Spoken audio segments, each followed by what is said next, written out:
Hello, everyone. Hello, hello, hello. Good morning, folks. Sunday morning, the 17th day of March, 2019. A very good morning to you, my dear friends, and thank you so much for joining us for today's edition of Sundays with George Grant. I am he, and I see you are there. Martin George, Penny C, Kipling Francis, and a whole bunch of other people. Uh, hey, it's going to be a good morning, I'll tell you. I'm sitting here this morning in great anticipation of what's coming our way. Uh, yeah, I think you folks are going to be a little bit annoyed at some of the stuff you're going to be hearing this morning. Huh? It's going to be painful for some of you, but nevertheless, we've got to come to grips with the realities of life, huh? Yeah. Let me take a look at the rundown, and you'll find out what we got cooking for you. As always, we'll get started with the buzz. And in there, you will find a reading from the Holy Scriptures. You will also find some feedback. Yeah, this morning we do have little Angel. She's chiming in. Very interesting little piece she sent last night. Actually, she sent two pieces last night. The first piece I programmed into the system, which I intended to read this morning, and she then sent another piece which actually pertained to something I read on this program last Sunday. And I thought, hey, it seems like it might be just a little bit more appropriate if I removed the first piece and put the second piece in. So that's what we're going to hear this morning from Little Angel. She's responding to a letter which was written by someone who bade us farewell last Sunday. So that's it in the buzz. Then we come to the editorials. We do have, as always, two. The Grenada Advocate, which is captioned, Achieving Happiness Should Be a Priority. No kidding. Huh? Okay, I know it sounds kind of crazy, but you'll have to wait for just a second to find out what that's all about. The New Today is captioned, Revolutionaries in Opportunist Clothing. Programs. A lot of this morning's program is going to focus on the revolution. Huh? Okay. So that's it for the editorials. We then move to the interviews. Now, again, I had a small change which I had to make this morning. I had expected, and still am expecting, the re-elected president of the Public Workers Union, Rachael Roberts. She is going to be in here not at 9:45 as I had originally planned, but maybe a little bit later because she does have something. Rachael is somebody who never misses her church on a Sunday morning. Great respect and admiration. That's probably why she's doing so well. But she has something to deal with in church and said that she would be a few minutes late. So what I'm going to do is run the next interview that I had planned, which is something that I pre-recorded. I think it was on Friday. Yeah. This was a fun piece to do. It's captioned, The Other Side of the Citizenship by Investment Program. Boy, oh boy, have we heard an awful lot about citizenship by investment, huh? We have certainly had our fair share of the Citizenship by Investment program. And generally, you get two sides. The government touting the benefits of the CBI, and then you have the other side, which is bitching about our passports being sold. Okay? This past week, Georgie Porgy found out that there's yet another side. And you've always been hearing from people in government. You don't usually hear too much from the people who are actually involved in the CBI, these people who are buying these passports. Well, that's going to change this morning. A couple of days ago, I had the pleasure of sitting with somebody who's just opened up a new resort, or is about to open a new resort down at Calivigny. His name is Christopher Ashby. He's the developer of The Point at Petite, Calivigny. And you're going to see the conversation that I had with him, as well as the product that he is going to be offering to the people in the CBI program. And I think you're going to find that very interesting. And for those of you who've been on my case, George, get out there and do some shooting. Get out there and do some shooting. George did get out there and did some shooting this past week. And we're going to share that with you this morning, okay? So that's the second interview per se. Then we move to our main feature this morning. Wow. Last week we had a couple of people in here telling you about the celebration of the 40th anniversary of the Revolution, which took place for most of this past week. And apparently there was somebody out there in the Big Apple who was, I later found out, an actual victim of the Revolution. This gentleman was tried. I don't mean tried in a court of law. I mean tortured. Okay? And I've never met him. Well, not in person anyway. But he sent me a note on Messenger saying, Mr. Grant, you know, there are stories about the Revolution that need to be told. You know, we keep hearing one side of the story. So I said, okay, let's talk. I'm all ears. Contacted the gentleman. And he began to pour his heart out.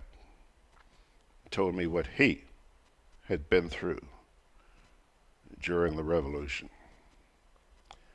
And I thought, you know, George, you have this open door policy, or you've been making your platform available to a lot of people on both sides of the fence. So why don't you get this guy to chat with you on air? I'm sure your listeners would be interested.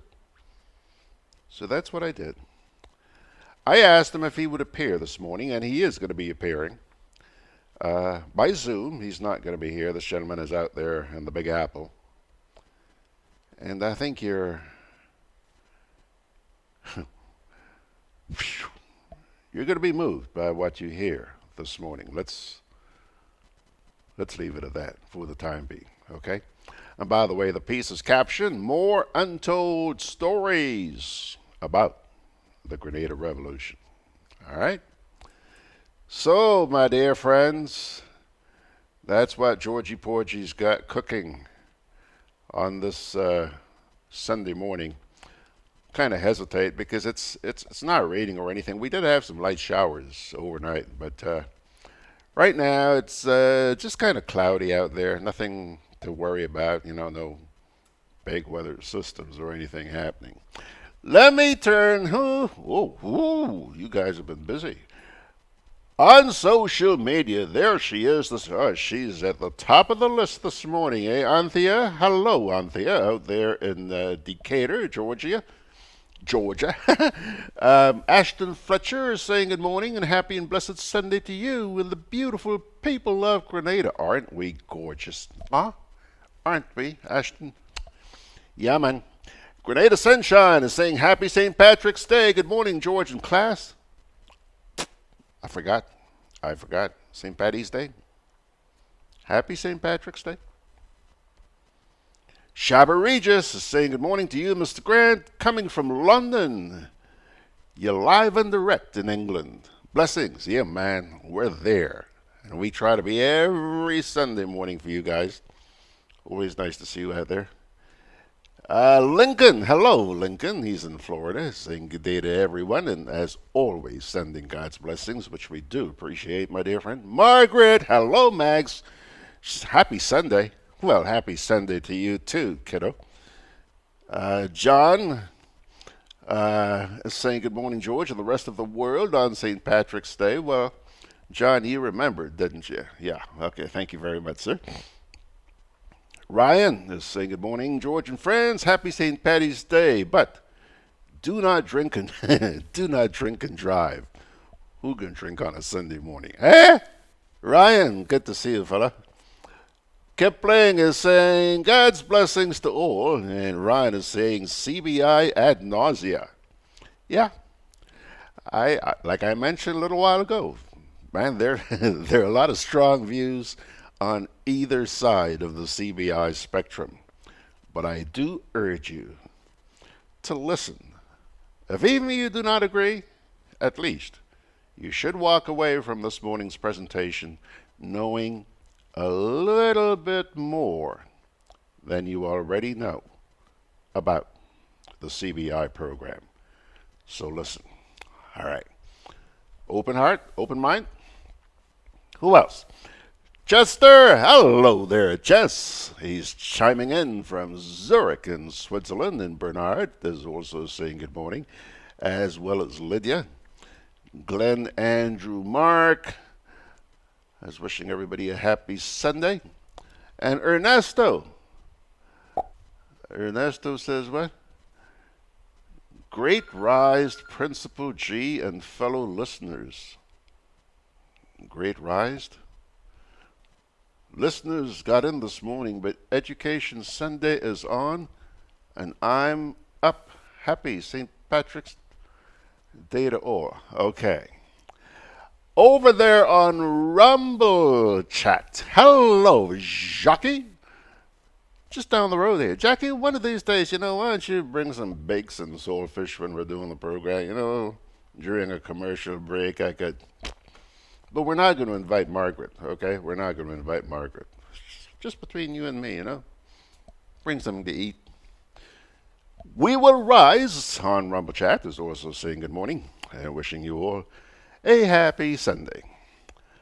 On Rumble Chat, I see Martin George is there, Gregory Gill is there, and a whole lot of other people. Folks, let Georgie Porgy take a little break here right now. Hold on a sec. Wayne Peters, greetings from Miami. And Junior Noel is saying good morning, George. Well, good morning to you too, Junior. Folks, take a little break, and we'll come back and get started with The Buzz.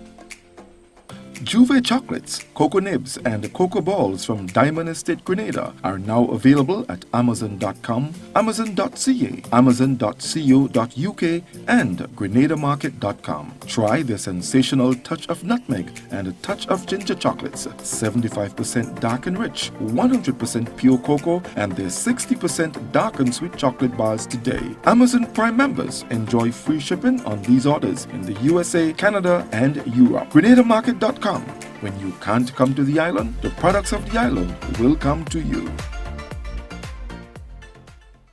Hey, Lynn. Hey, neighbor. Here's the bill I asked you to pay for me. How did you get your electricity bill to be so low? For one, we size our transformers just for what we need. and we unplug transformers, chargers, and other devices when they're not in use. We also replaced our light bulbs with LEDs. They burn less energy, right? Much less. I even replaced the seal on my refrigerator door to keep the cold air in. And Grenlec is always advising us not to open the fridge too often. That's right. And my family washes and irons in bulk. With fuel prices changing all the time, how do you know if it is working? We pay attention to the usage history table. Over time, our average usage has decreased.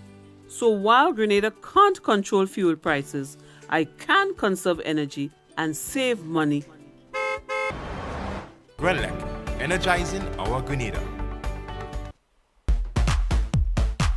I'm always on the move. Training,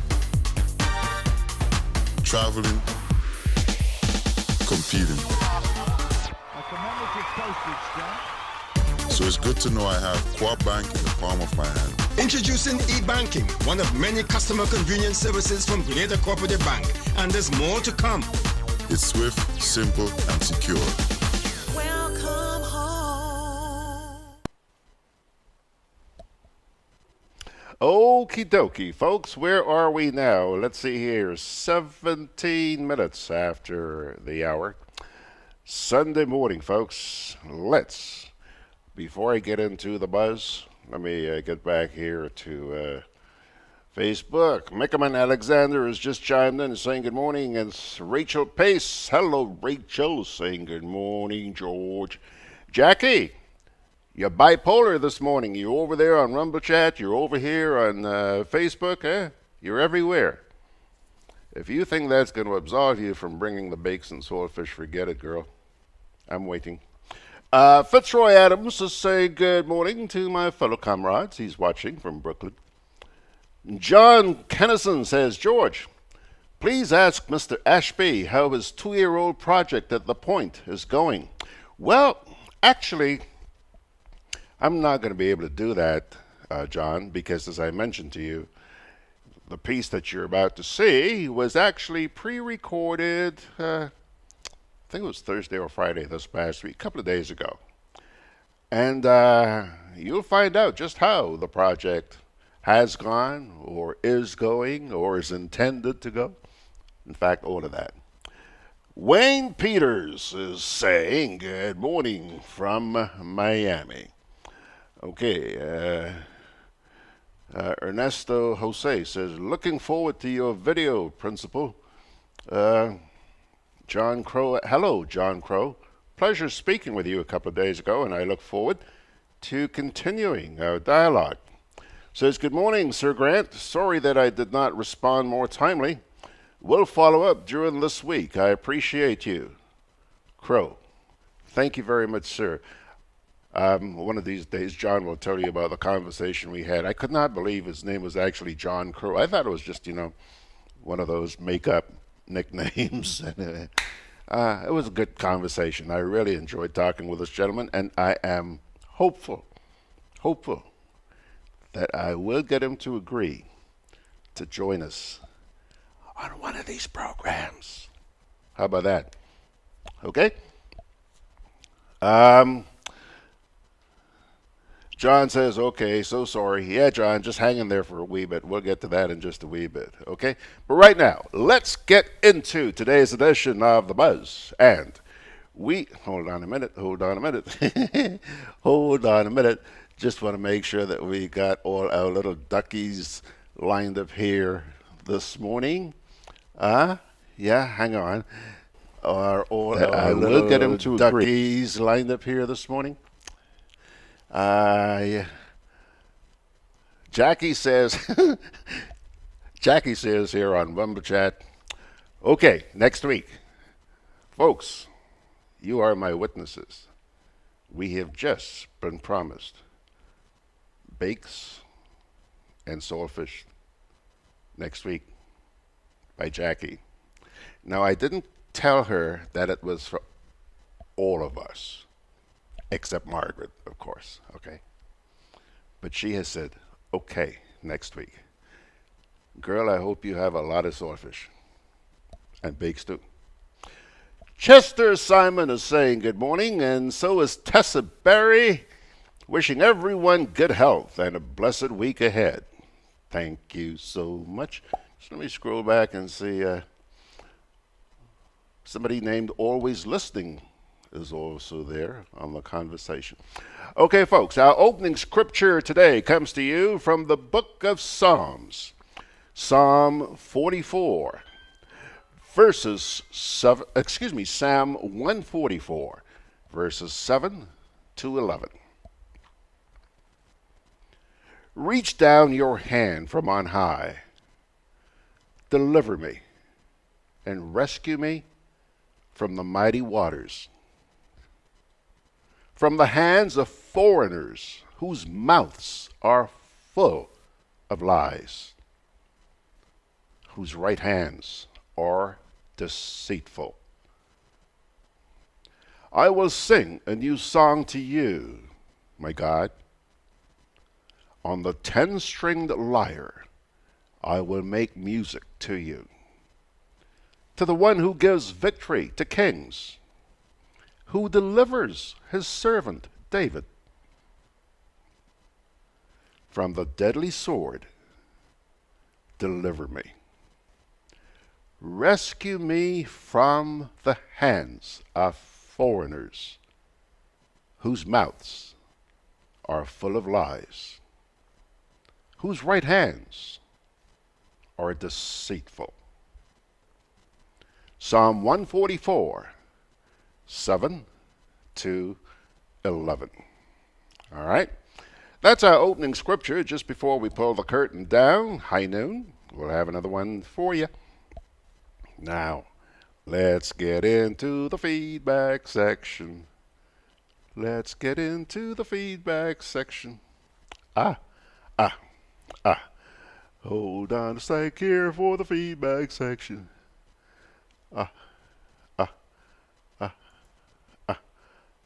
Okay. Here comes Little Angel. And Little Angel is writing about... Hold on a sec here. Something's gone awfully wrong here. Hold on a minute. You know, George, he ain't going to give up. He ain't going to give up. Little Angel has a little piece here for you this morning. It is captioned, Farewell to Grenada. Patriotism and wisdom should force individuals to analyze the content of Mr. Peter Gurnet's farewell letter to Grenada. Given the present construct, it is highly unlikely that anyone will take on the task.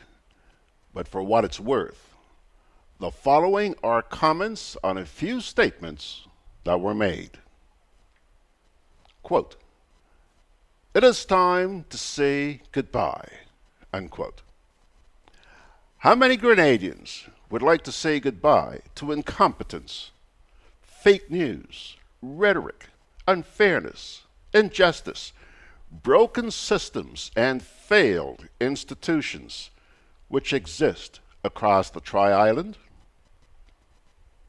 Mr. Peter Gurnet is considered fortunate because he can pack his bags and leave. But to where can Grenadians go? To themselves?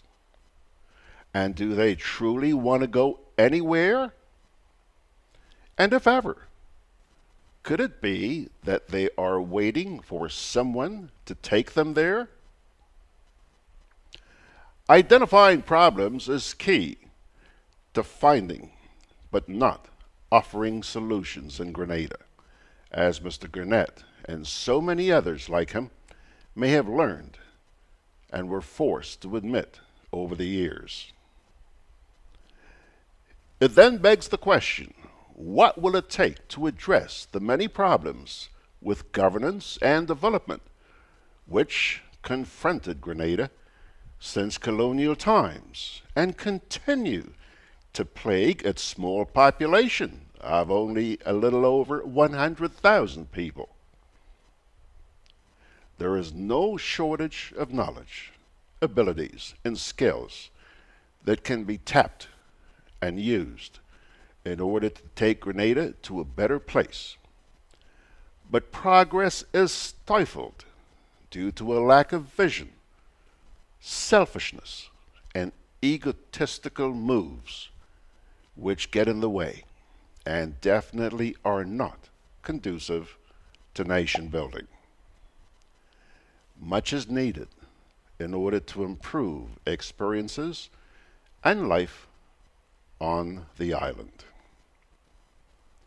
Why is nobody upset in this country, Grenada? A question which not only Mr. Gurnett, but all Grenadians should ask themselves.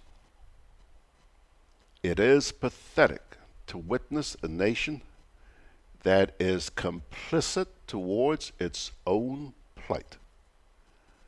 Deliberation on the matter is beyond the scope of this writing. Quote, I have given up hope for better conditions in Grenada, unquote. Grenadians will want to know that they may never reach a stage where they will be forced to give up hope for a better life on the island. What they fail to realize is that they may be closer to making that statement today than they were yesterday. There aren't many like Mr. Peter Gurnett who will take the time to write and disclose personal experiences. Experiences which should serve as lessons for those who are willing to learn and others who need to be taught. His letter should be a wake-up call. On behalf of the few Grenadians who may care, an expression of appreciation is in order for Mr. Gurnett's time and openness. Being open and honest is a welcome practice to be exercised for the good of all Grenadians. Signed, Little Angel. Now, let's see here. Yvonne Joseph says, good morning, George and friends. Special good morning to our beautiful Grenadian teachers. Hello. Bet they appreciate that. John Crow Alexander says, girl, I hope you have a lot of swordfish. I hope you have a lot of swordfish and baked stew. Coming home just to see that. Well, Jackie, you could add one more to the guest list, John Crow Alexander. Yay. And he's also saying good morning to Denise and Yvonne and Nesta. Margaret says, John Crow for true, because I'm crashing that party too. Margaret, we take a hint, Mags. Take a hint. You gotta leave food for somebody else. You gotta leave food. Didn't you notice a little while ago we sort of politely excluded you from the invitation list, despite being such a wonderful person? Nothing personal, it's just that you're always eating, Margaret. And I thought, let's just try and share with the rest of the folks like John Crow and Yvonne and John and Ernesto and Mickaman and Jackie and Fitzroy and, you understand. We love you, but please, Mags. Peter Bishop. Wow, Peter is in Virginia this morning. Yeah, okay. Cheryl Calise is saying good morning, George Grant from Atlanta. Dennis Charles waiting to hear. Cheryl, good to see you, as always. Now, Pilgrims, Georgie Porgy is going to take another little break here, and we'll come back with the first of our editorials. Together with you, our customers, we energize our community. Together with you, we energize our economy. We are working together to give our nation a better tomorrow. With you, we energize our future. Together, we energize our nation. Thank you for partnering with us as we energize our Spice Island. Renlec, energizing our Grenada.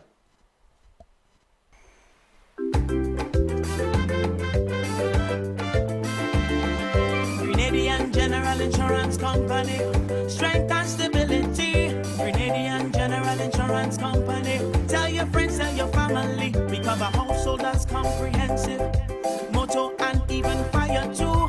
Contractors all risk burglary, public liability, professional indemnity, directors liability, and wait, we still have more. Come and find out more what you're waiting for. We are located on Scott Street, St. George's. For more information, call 440-2434. Tell everybody.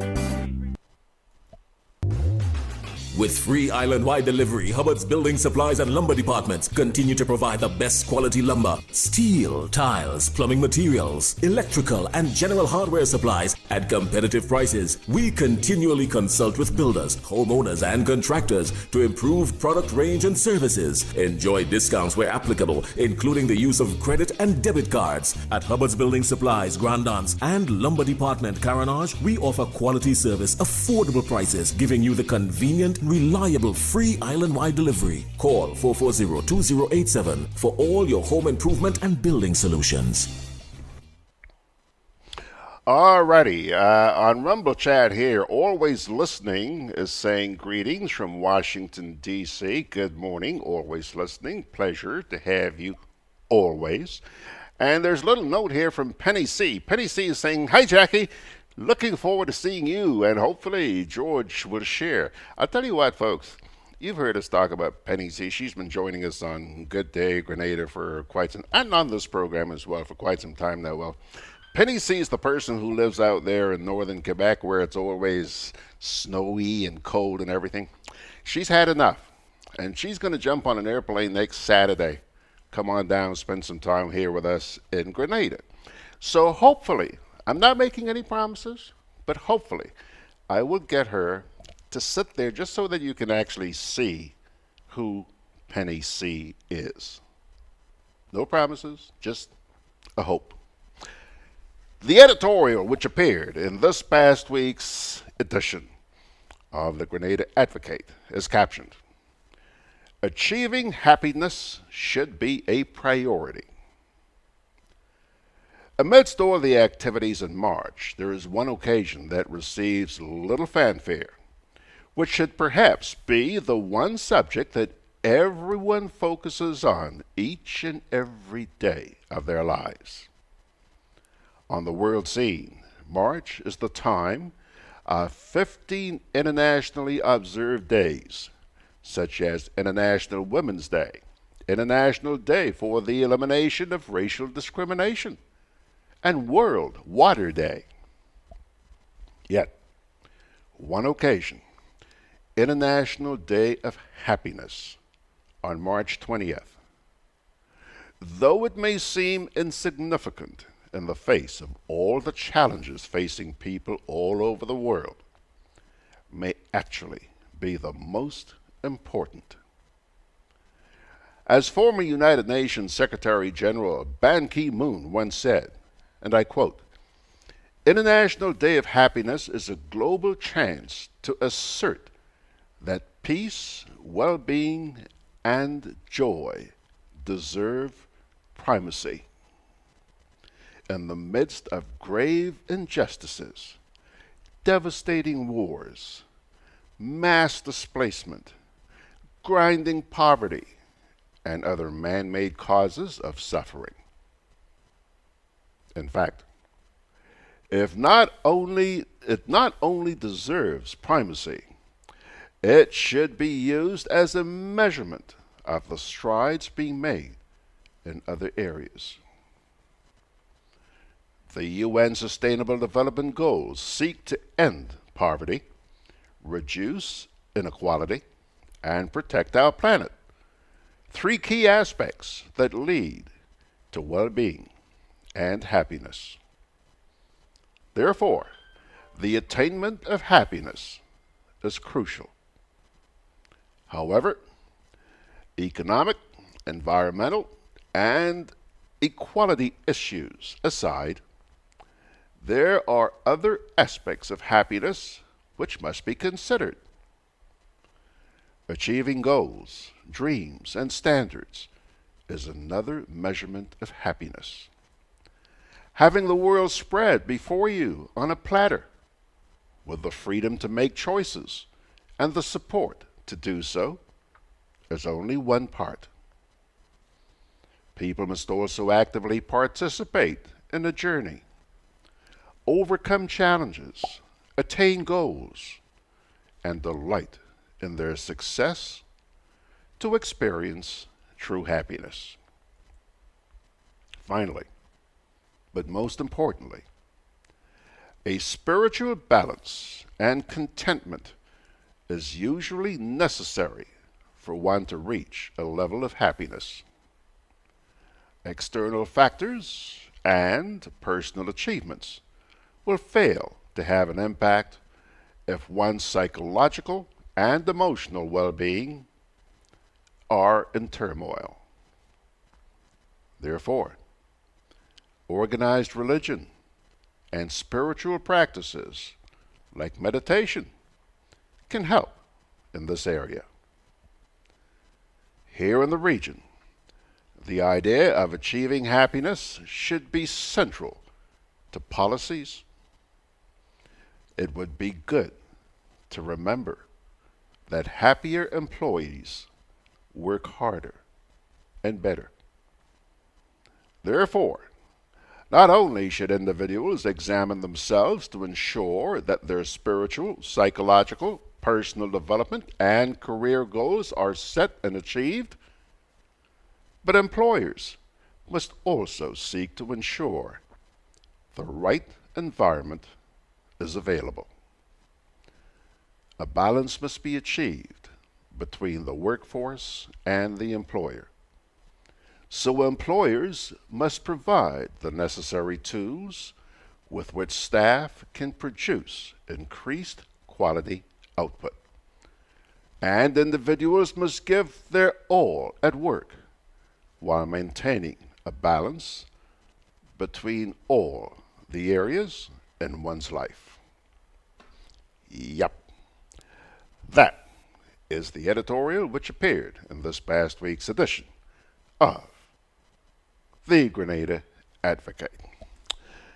Okay, break time, and then the new today.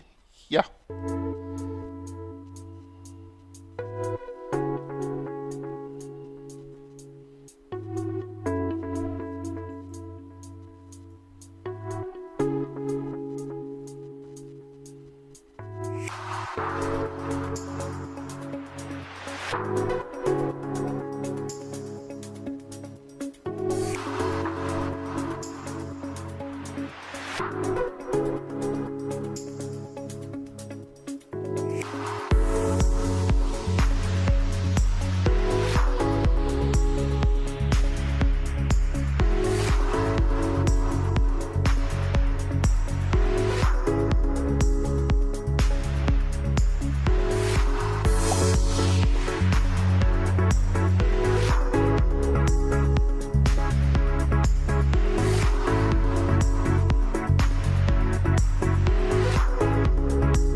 If you're wondering why Georgie's eyes are so big, it's because I'm sitting here scanning Facebook and I am amazed at some of the people I see who are on there this morning. They haven't posted anything.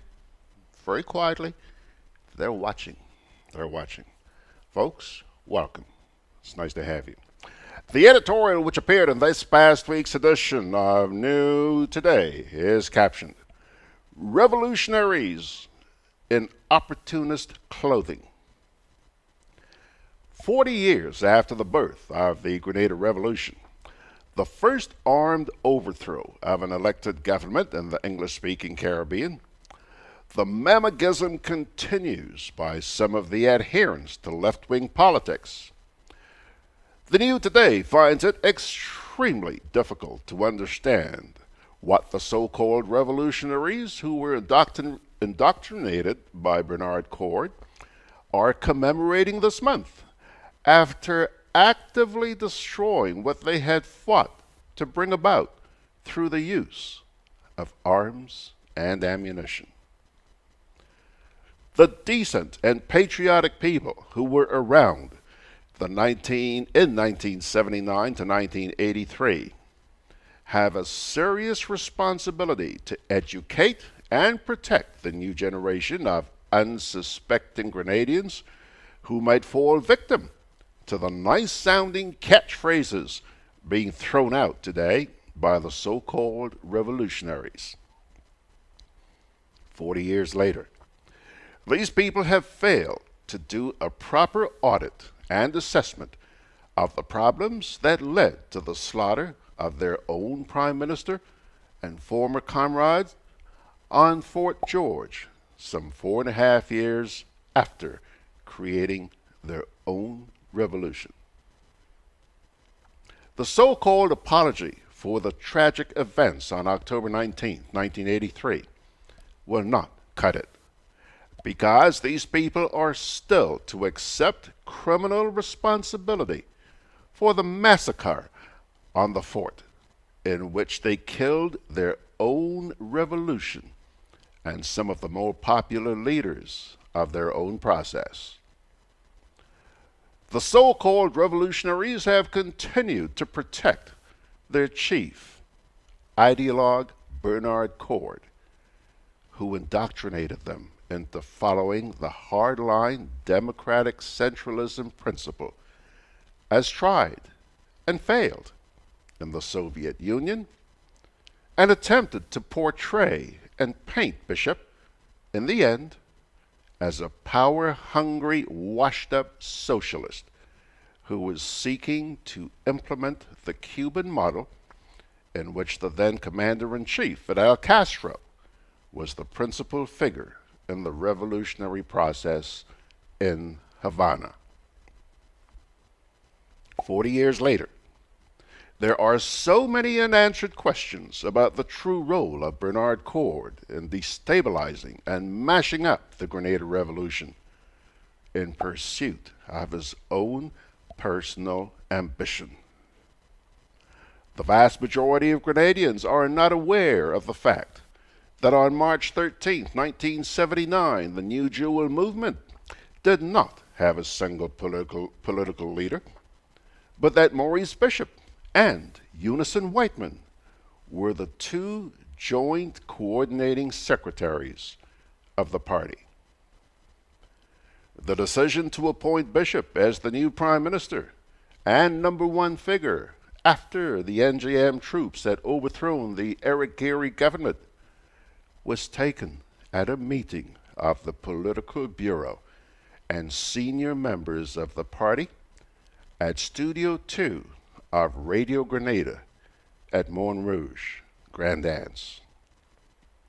It was the moment that Bishop was elevated above Whiteman, who was then seen as the de facto #2 in the party, and also the newly formed People's Revolutionary Government.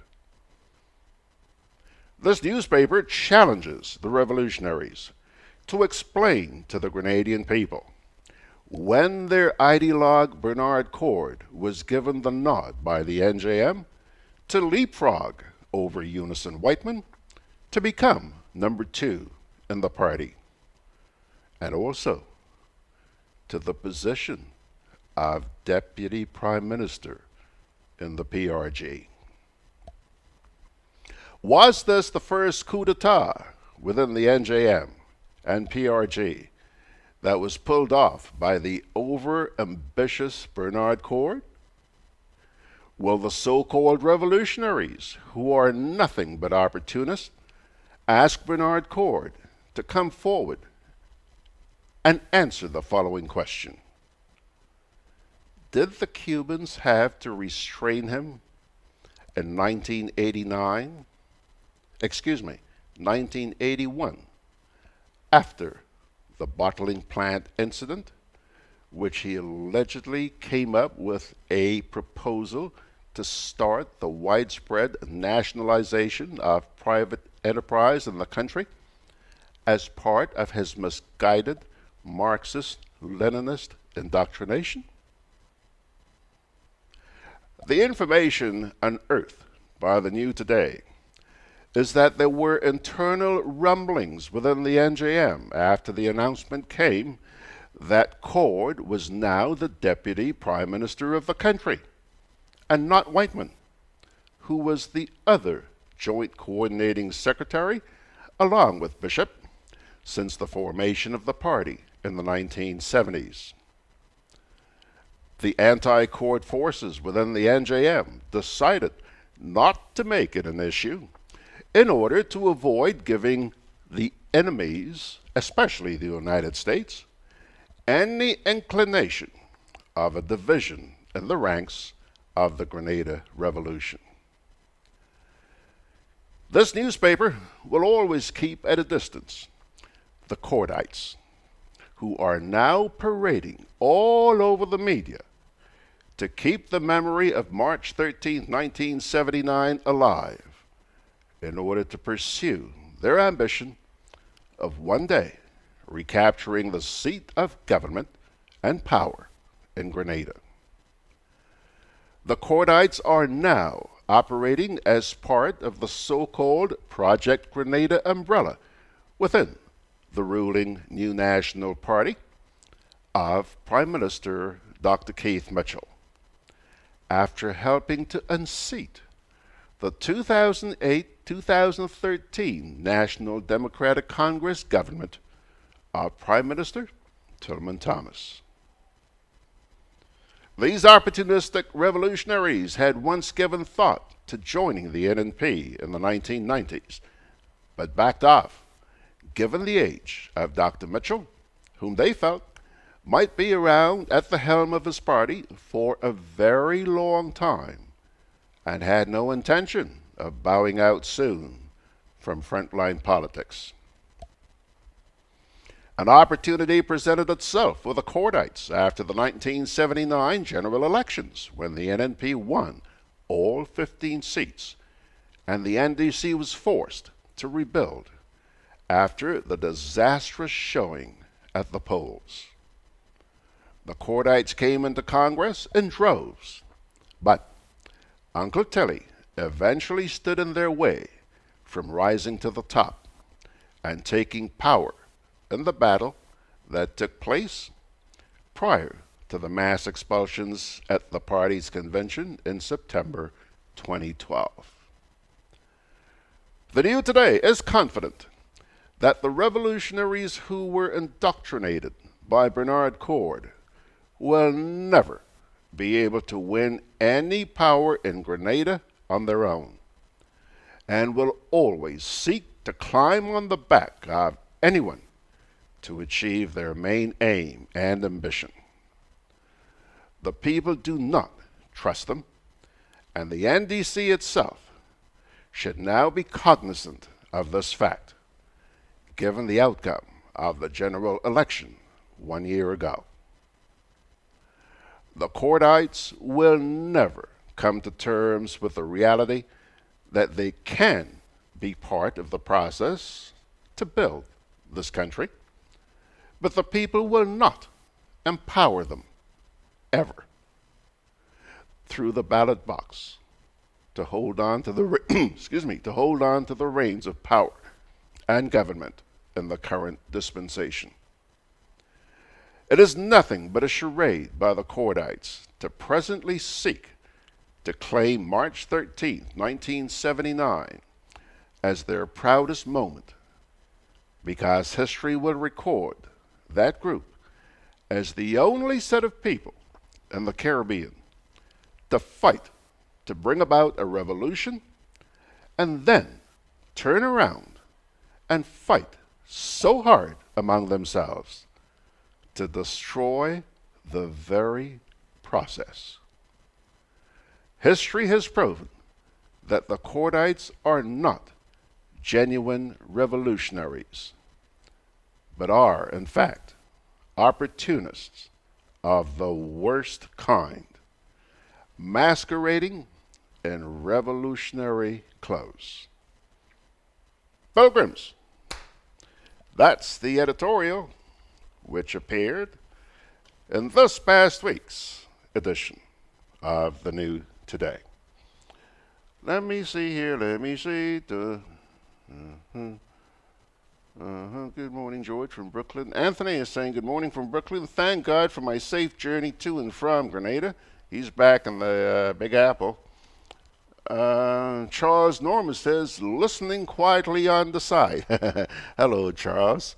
And John Crow is saying, Cheryl and Norma, I guess we're representing the forgotten town of Grenville. Yeah, boy, look at these people out there. Wow, thank you so much for joining us this morning. Folks, let me, actually, you know what? I am not going to take another break because I'm expecting Rachael to be here shortly, and I want to be able to facilitate her as soon as she gets here. So let's get right into this segment that I told you that I shot this past week. A friend of mine who works at the Point at Point Calivigny invited me to take a look at the property. And I thought, sure, I'd love to. I love to see projects, you know, developmental projects on the island. So she took me out there last week, showed me around the place, and then I sat down with the developer for a minute. You're not going to hear me asking questions, but you will see all of his responses. And we put together a piece which I think runs probably about 13 or 14 minutes, in which you will hear his views about the CBI, tell you a bit about himself, obviously. I'm referring to a gentleman by the name of Christopher Ashby. And you're also going to see the guided tour that Kellyanne Waldron, thank you so much, Kellyanne. You're a perfect little hostess, aren't you? Took me through the property and showed me some of the amenities. So let's take a look. So my name is Christopher Ashby. I'm the developer and the owner of the Point de Petite Calivigny. About myself, I grew up in Grenada. I came to Grenada when I was 2 years old. My parents were on a Caribbean cruise. They stopped in Grenada for 4 hours and decided that this was going to be their home. So they moved back here. I was two. Two of my brothers and my sister were born here. I went to Westmoreland, went a little while to Presentation College, and then, as many people do, went away from my education to the United Kingdom and the United States.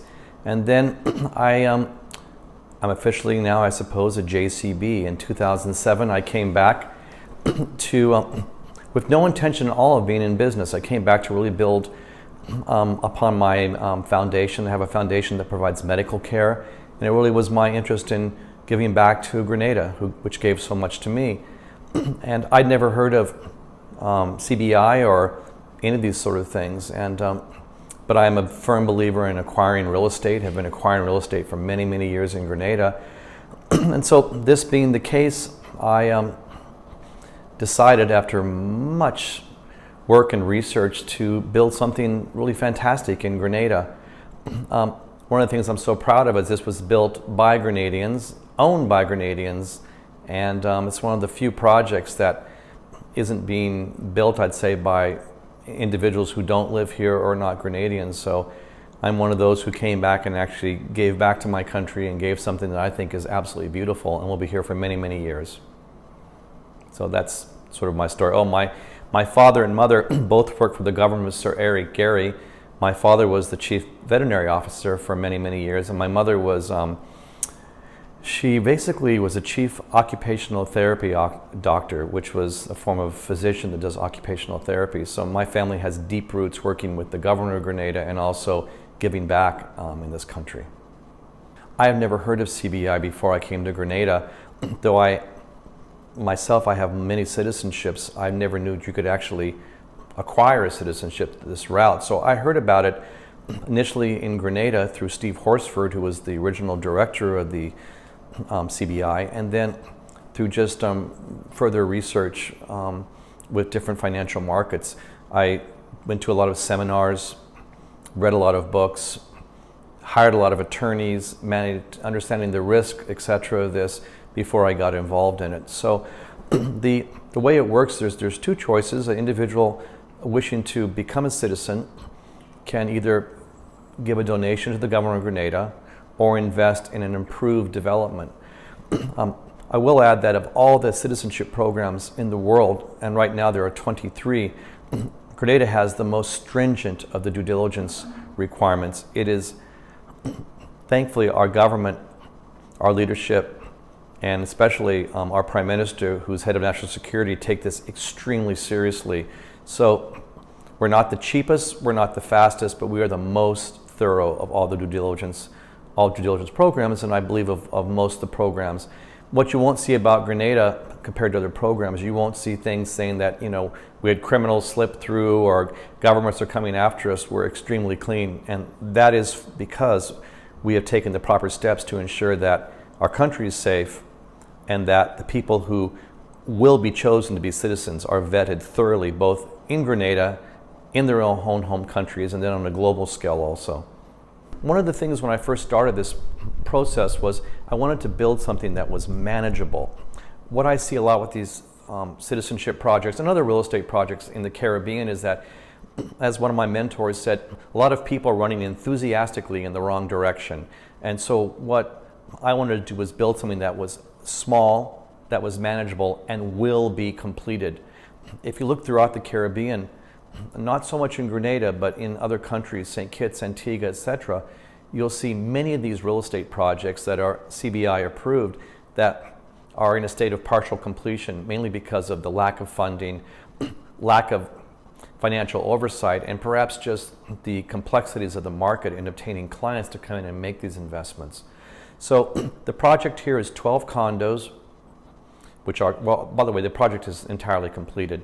12 condos, 3 villas, a marina, a gym, and we have an additional large piece of property, which in the near future we will commence the construction of a hotel and additional villas. It's a total of 11 acres. The project's 11 acres in total. And we sit right in front of the beautiful and magnificent Calivigny Island, and also in front of the someday magnificent, right now just beautiful Hog Island. Welcome to our nautical unit. In here we have elected to have a beach theme, and it was really good that our interior designers, they captured our vision for these residences. So in this one here, we were able to keep a very Caribbean feel, even though all of the furnishings are very high end.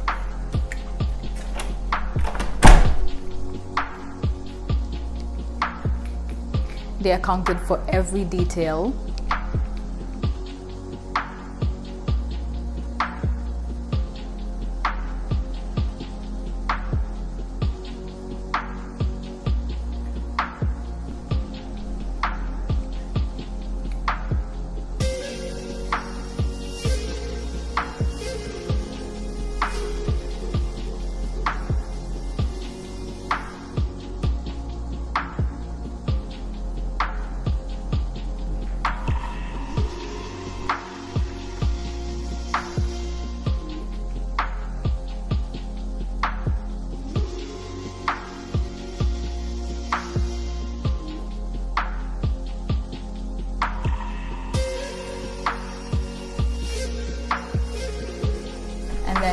your master bedroom here.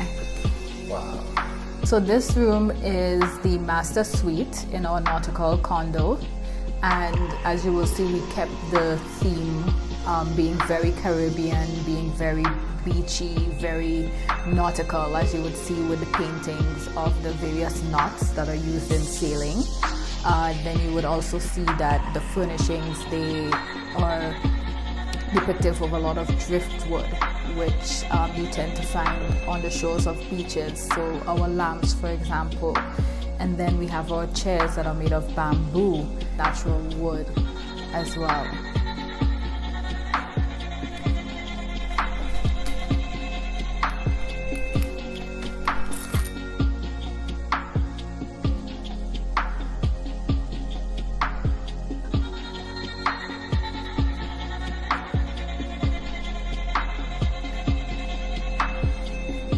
Our business model is a B2B model. We do not work directly with clients in many cases. We rely upon organizations that have very large offices globally and work with us. We think it's a better way to manage the risk of the project and also leverage our resources here locally.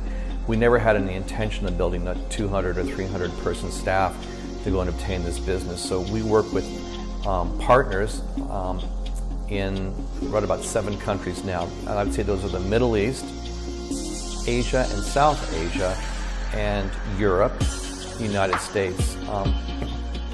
I would say that we probably turn down more people who want to work with us than we work with. We're just extremely careful who we work with. This is a business that's growing very rapidly, and as far as the barriers to entry to be in this business by a broker or by an agent have been historically rather low. So we tend to work with people who are established firms, who are well known, who are approved by the government of Grenada, and really are able to vet their clients and represent honestly what we are selling, whether it's Grenada, Antigua, St. Kitts, St. Lucia, etc. So those are our markets. We've seen a very large interest in from Europe as of late, and also from the United States as of late. I mean, Grenada is a magnificent country, but real estate is expensive here. And a lot of people who want to come to Grenada in particular, they don't want to come in and they don't want to buy a house and deal with maintenance and security and all these things. So what happens is a lot of people, including myself when I first bought a house many years ago, I would come down and spend a lot of part of my vacation doing maintenance, making sure that, you know, the house was working, electrical systems were working, that the place was safe, etc. We wanted to create something which is called a private residence club. And what that is that individuals can come in here, buy a property. When they show up at the property, their kitchen is stocked, they want to have a private chef, they have a private chef. There's no maintenance, there's just simply show up, enjoy the vacation. It's not like a hotel where you go and stay for a week or 5 days. You can stay as much as you want to here, depending on what you own. And the idea is you come stay and enjoy Grenada as if you were a resident of the country. We did not choose to become like other hotels. We wanted to keep the overheads low from a business standpoint, but also we wanted to create something that would have actually its own community. People would come and stay, develop friendships, etc. Again, that's why we kept it small. It's very manageable. This is one of our Antibes villas. We have 3 of these, but I'll take you into one of them so you will see the amazing furnishings and the view.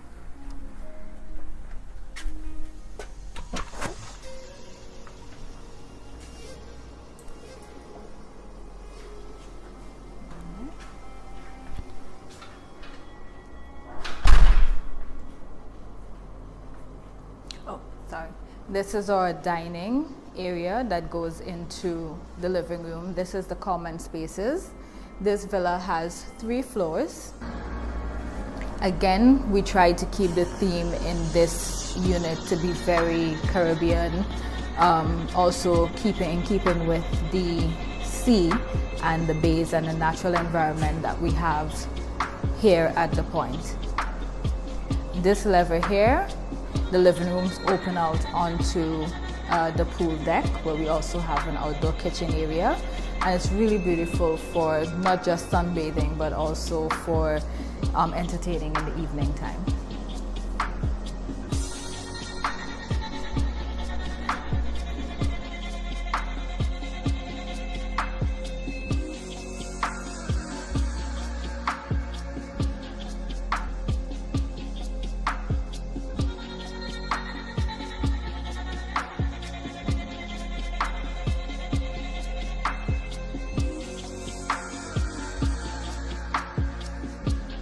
This is your guest bedroom.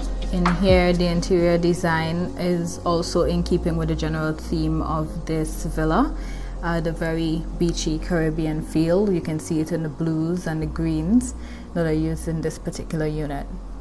We will have a restaurant here and a lounge, but not immediately. That's coming soon. Personally, I've owned restaurants. I find it to be an incredibly difficult business, building, whether you're in Grenada, whether you're in the United States, wherever you are, is a very challenging business. So we want to focus on, right now, on completing our sales, completing our fit out of our units, and then our lounge and restaurant will probably start construction in July of this year. But we will have a restaurant, and we want to have more of a lounge and a small restaurant than a large restaurant and a small lounge. Yeah.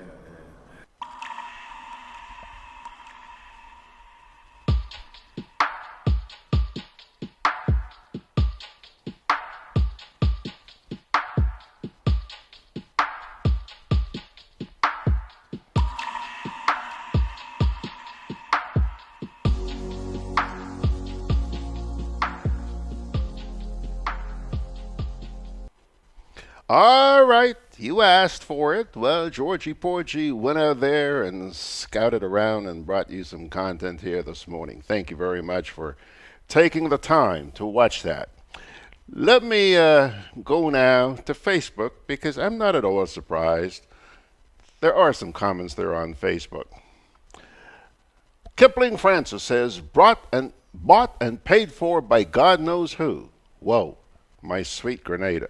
Not quite sure what he's talking about, but entitled to it. Ryan says, guess the nightly rate at the Point is above what the ordinary man can afford. Ryan, did you take the time to ask? Or are you just spouting? You know, folks, I have to jump in here. I really have to. For all these years, I have given you, the people, a platform where you can get it off your chest, vent. Recognizing that there are people with other views as well. And in the same way that I give you the right and the freedom to get things off your chest, I'm entitled to do the same with others who may have differing views, okay? While I'm anxious to hear what you have to say, it would serve this country so much better if, rather than running to social media and spouting off, you actually did a little homework. You asked a couple of questions. Because, folks, doing what you're doing right now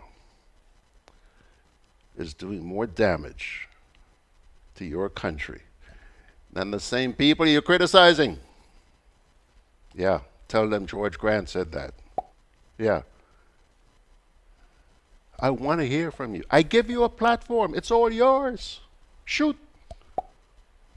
Do your homework, folks, and stop going to social media. Social media is a wonderful medium, just like the internet. But so many of you are using it for evil. Shame. Shame.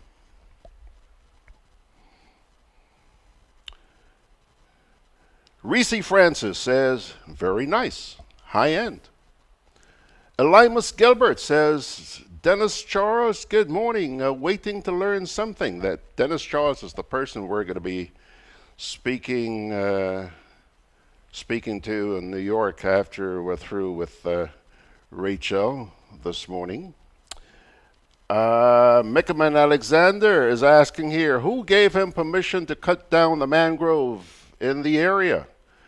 I don't know, Mickaman, but I'm sure, I doubt very much that you're going to get an answer on this forum. You know, maybe if you A, speak to the man, or B, speak to the authorities and find out, you know.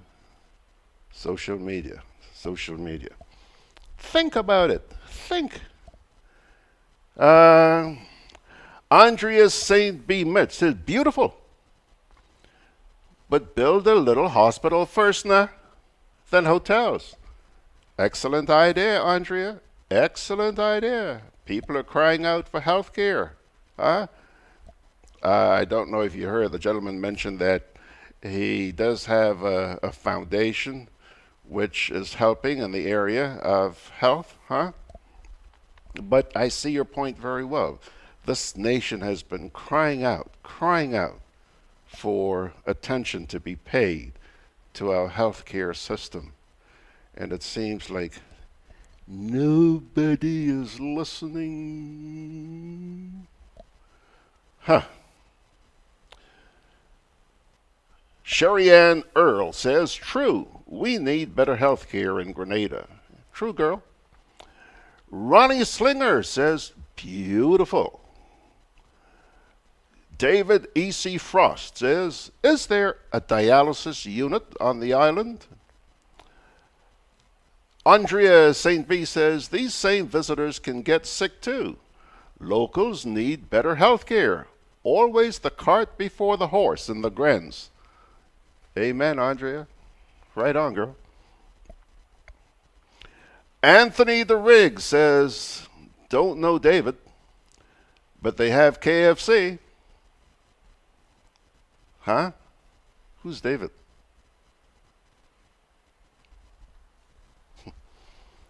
Yeah. Ernesto says, wow, great job, Principal G. You're getting better. Love it.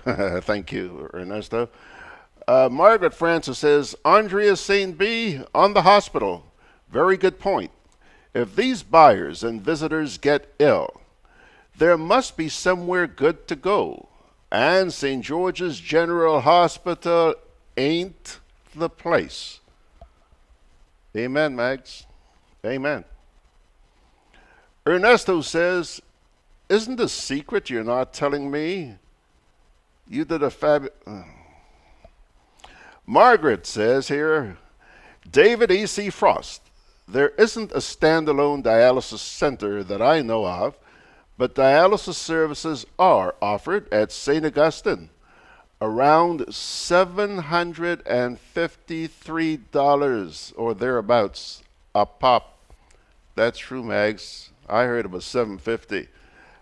Yeah, it's pretty damned expensive to be treated for kidney problems in this country, really. Bernard Gilbert says, healthcare first for Grenadians.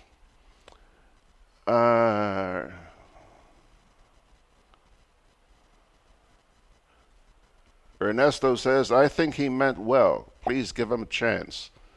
Good point. Good point, Ernesto. Let's just stop criticizing for criticizing's sake.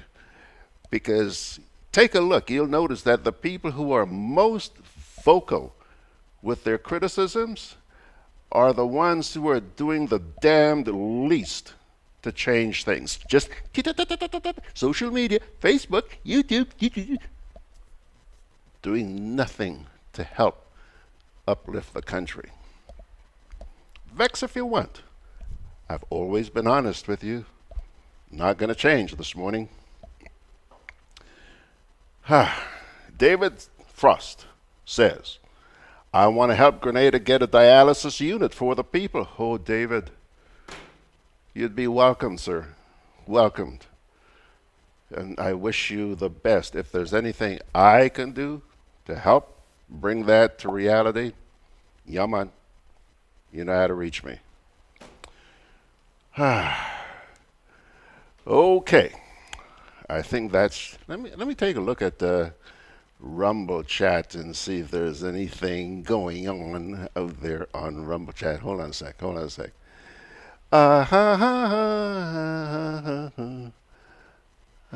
Okay, Rumble chat. Zola says, "Good morning, Grenada. Good morning, George." And then she goes on to say, "His family worked for Gary. Does that not say enough to you, Grenada?"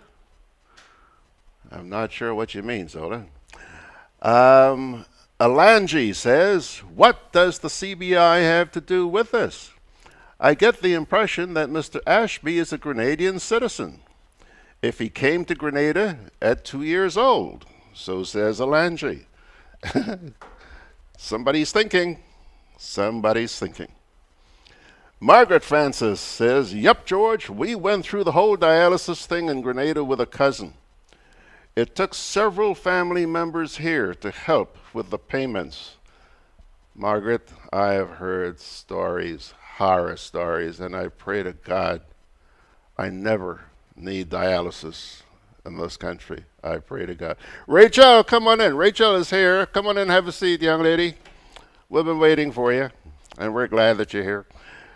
But we're just dealing with something else here, the matter. So, Mags, one step at a time, and we're going to make it. IV Newton says, "We need better health care in the hospital, not another hospital with no nurse. Any equipment with no nurse. Any equipment to put in it." Okay, whatever that last piece means. Yes, Ivy, I agree with you. We need better health care. No doubt about that. Sometimes I wonder if we will ever get our priorities straight. You know? Anyway, Rachel is here with me. Rachael Roberts. And I'm going to take a little break here, get her all saddled up, and we'll come back and chat. Juve chocolates, cocoa nibs, and cocoa balls from Diamond Estate Grenada are now available at Amazon.com, Amazon.ca, Amazon.co.uk, and GrenadaMarket.com. Try the sensational touch of nutmeg and a touch of ginger chocolates, 75% dark and rich, 100% pure cocoa, and their 60% dark and sweet chocolate bars today. Amazon Prime members enjoy free shipping on these orders in the USA, Canada, and Europe. GrenadaMarket.com. When you can't come to the island, the products of the island will come to you. Hey, Lynn. Hey, neighbor. Here's the bill I asked you to pay for me. How did you get your electricity bill to be so low? For one, we size our transformers just for what we need. And we unplug transformers, chargers, and other devices when they're not in use. We also replaced our light bulbs with LEDs. They burn less energy, right? Much less. I even replaced the seal on my refrigerator door to keep the cold air in. And Grenlec is always advising us not to open the fridge too often. That's right. And my family washes and irons in bulk. With fuel prices changing all the time, how do you know if it is working? We pay attention to the usage history table. Over time, our average usage has decreased. So while Grenada can't control fuel prices, I can conserve energy and save money. Grenlec, energizing our Grenada. I'm always on the move. Training, traveling, competing. So it's good to know I have Co-op Bank in the palm of my hand. Introducing e-banking, one of many customer convenience services from Grenada Cooperative Bank, and there's more to come. It's swift, simple, and secure. Welcome home. All right. Just before I get to Rachel, let me address a couple more comments that have shown up here. Jackie Williamson says, "My dad was on dialysis for many years. It is expensive all over the world." I know, and I know what your dad went through, Jackie. Kipling Francis says, why doesn't someone who knows how to start a GoFundMe on SWGG to get a dialysis machine? Sure, it would work. Oh, Kipling. Great idea, my friend. Great idea. Kipling, I'm not sure how well it will work. You're on my website right now. You go to the top of my website. You see a little button there that says donate? Huh? We had that going since what, about October, November last year? Please, don't embarrass me by asking me how many people have donated. Enough said. Now, Ernesto says, on the topic of the hospital, is the x-ray machine up and running now? Good question, Ernesto. I asked that question just this past week of someone who did not have an answer about whether or not the machine's running. Margaret says, that's right, Jackie, which is why there has to be heavy emphasis placed on changing lifestyle and eating habits. Diabetes and hypertension, both primary culprits leading to dialysis, can be controlled and prevented. Mags, I need you to come here and take care of my diabetes. Pilgrims, let me now turn to the lady. See her there? There she is. Good morning, Rachael. Good morning, Brother Grant. How are you? I'm fine, and you? I'm fine, thank you. I gotta ask you, every time you come in here, you're coming from church, so the first question, you pray for me? Pray for every brother and sister. Okay. Well, congratulations, Miss Roberts. You've been through the ringer, haven't you? But you come out on top. Congratulations. Thank you, Brother Grant. Yes, it has been a challenging election campaign cycle, but God has been good to me, and He has chosen me again to lead the members of the Public Workers Union, and I am thankful and grateful to Him. And I just want to say, may God be the glory. Great things He has done. Always there, boy, always there. A lot of people sometimes think those of us who believe are kind of crazy, but when we've seen what we have seen, you can't doubt, can you? No, you can't. Yeah. You can't.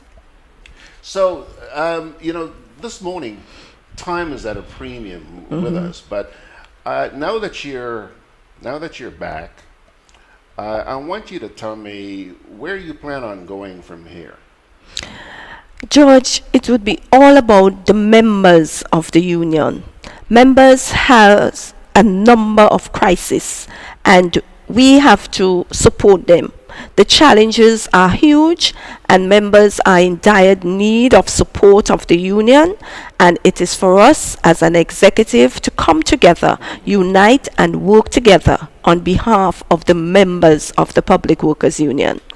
There would be a number of plans in place that we would have to take forward as an executive. We would have to sit together as an executive and agree on the path forward to be able to support our membership.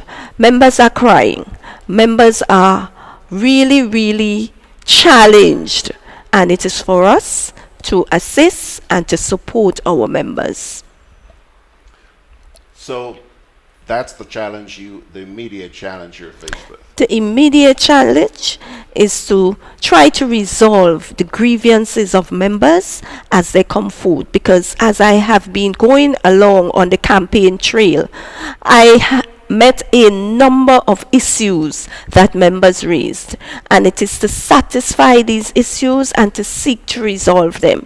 As we know, we continue to have our challenge with health and safety, occupational health and safety, and this is a tremendous task that we have on our hand to resolve these issues.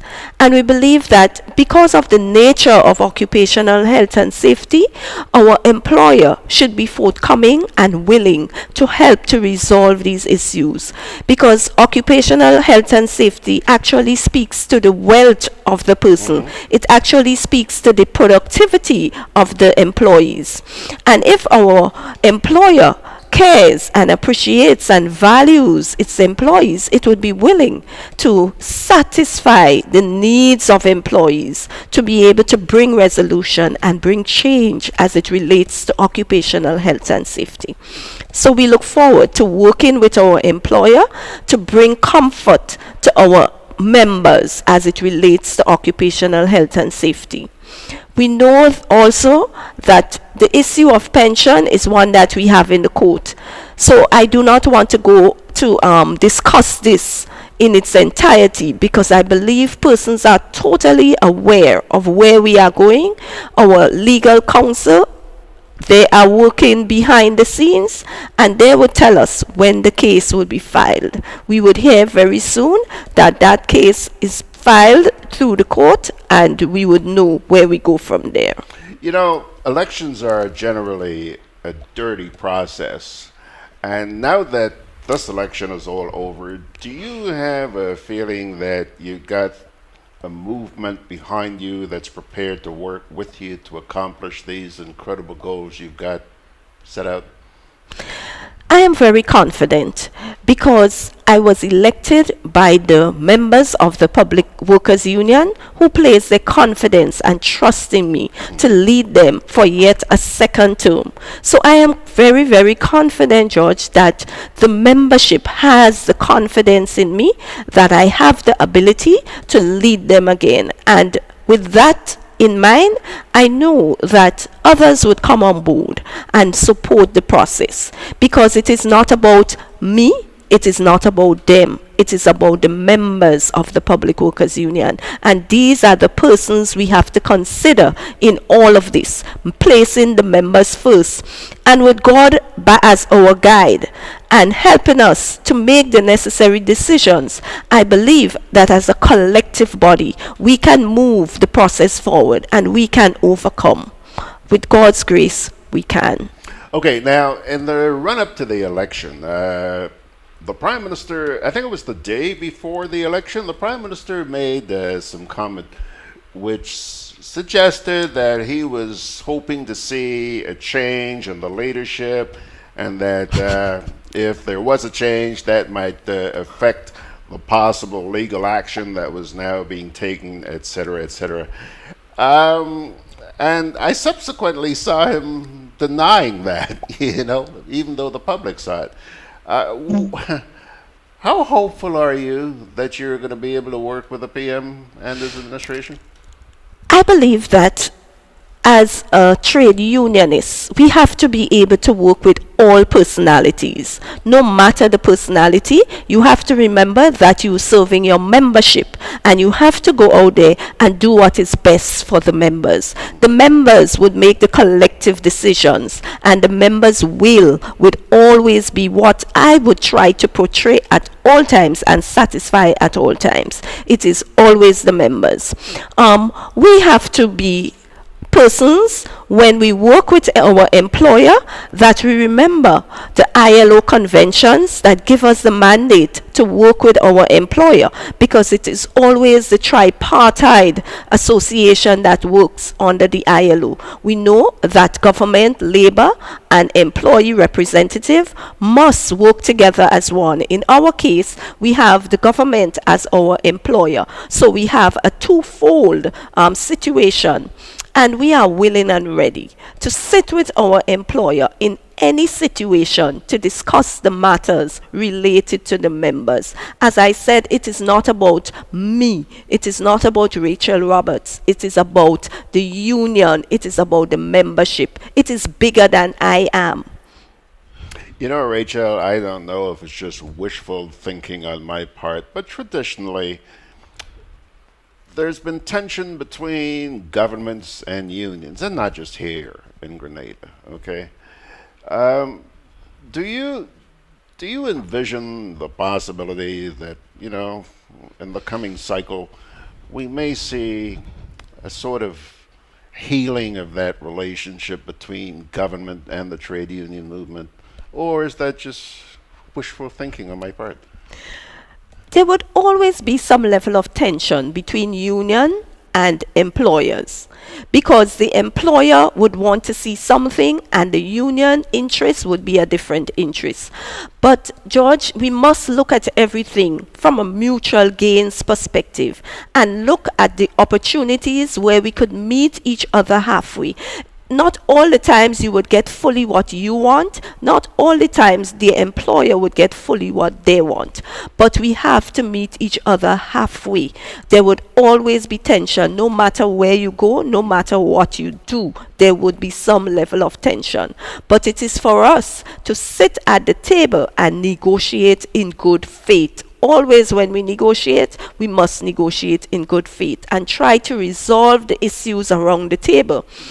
There would be times, George, when we may have to go to our membership, and our membership would make the decision whether or not we take any industrial action to move our government to be able to get what the members want, the benefits that the members need.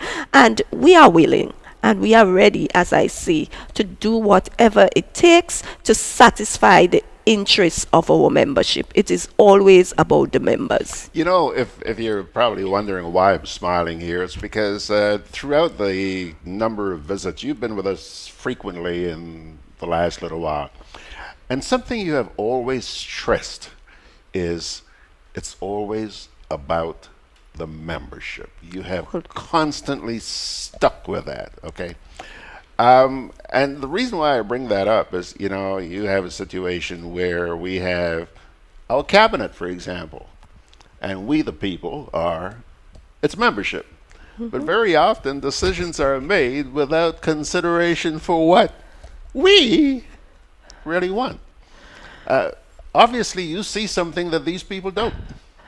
George, trade unionism is a movement about the collective will of the members. And if in the trade union movement you try to go against the collective will of the membership, you would encounter a number of challenges, because you want the buy-in and you want the support of your membership to take whatever decision you have made forward. And if the members are not behind you supporting and giving that buy-in, you would not succeed. So you must involve the collective will of the membership. George, you may recall that some time ago we made a decision to take a 750. And while the members of the Public Workers Union may have been happy about this decision, they were not all quite satisfied. Because when we took that decision, we took it as an executive body on the will of what our shop steward said to us. And the members were not exactly happy that we did not come back to the collective body. And George, I know now that that decision would never be a decision that as a president would be taken. We would always go back to the collective body. Even if our shop shows are telling us something, it is always important to touch base directly with the collective body, whether we do it in a general meeting or whether we do it going from area to area in area meetings. That is very critical and important. And you always learn from lessons from your mistakes made. Rachael, we saw an awful lot of you in the run-up to the election. Here you are, kept your promise that you'd come on back and see us. I do appreciate that. But my dear, let me make you an offer. I hope that, starting today, unionism, trade unionism in Grenada could have a higher profile and probably work towards what I was suggesting a little while ago, a sort of healing in the relationship between the administration and the trade union. And the trade union movement. And Rachael, look, openly, I'm offering you this. If there's any way in which we here at Grenada Broadcast can help, let us know. Just, Adi. I wish the leadership and the government of Grenada would not always see trade unionism in an antagonistic manner, but see the trade union movement as a partner that they can work with to be able to get the results that they want. Because you know what? When the government satisfies the needs of its employees, it satisfies the needs of many citizens of Grenada. Because remember, each employee has a brother, a sister, a cousin, an aunt, an auntie, a nephew, that whatever decision is made would impact on that person also. When things happen within the government especially, it does not just impact on the employee only. It impacts on the entire country. If public officers have, the country has. Because we don't keep for ourselves, we give back to the country. Absolutely. And it is the multiplier effect that actually happens within the employee whenever public officers gain some little benefit in terms of financial benefit or other benefit. It always impacts the society in general. So it would be wonderful if we could work together with our employer in harmony and be able to resolve the issues of the employees.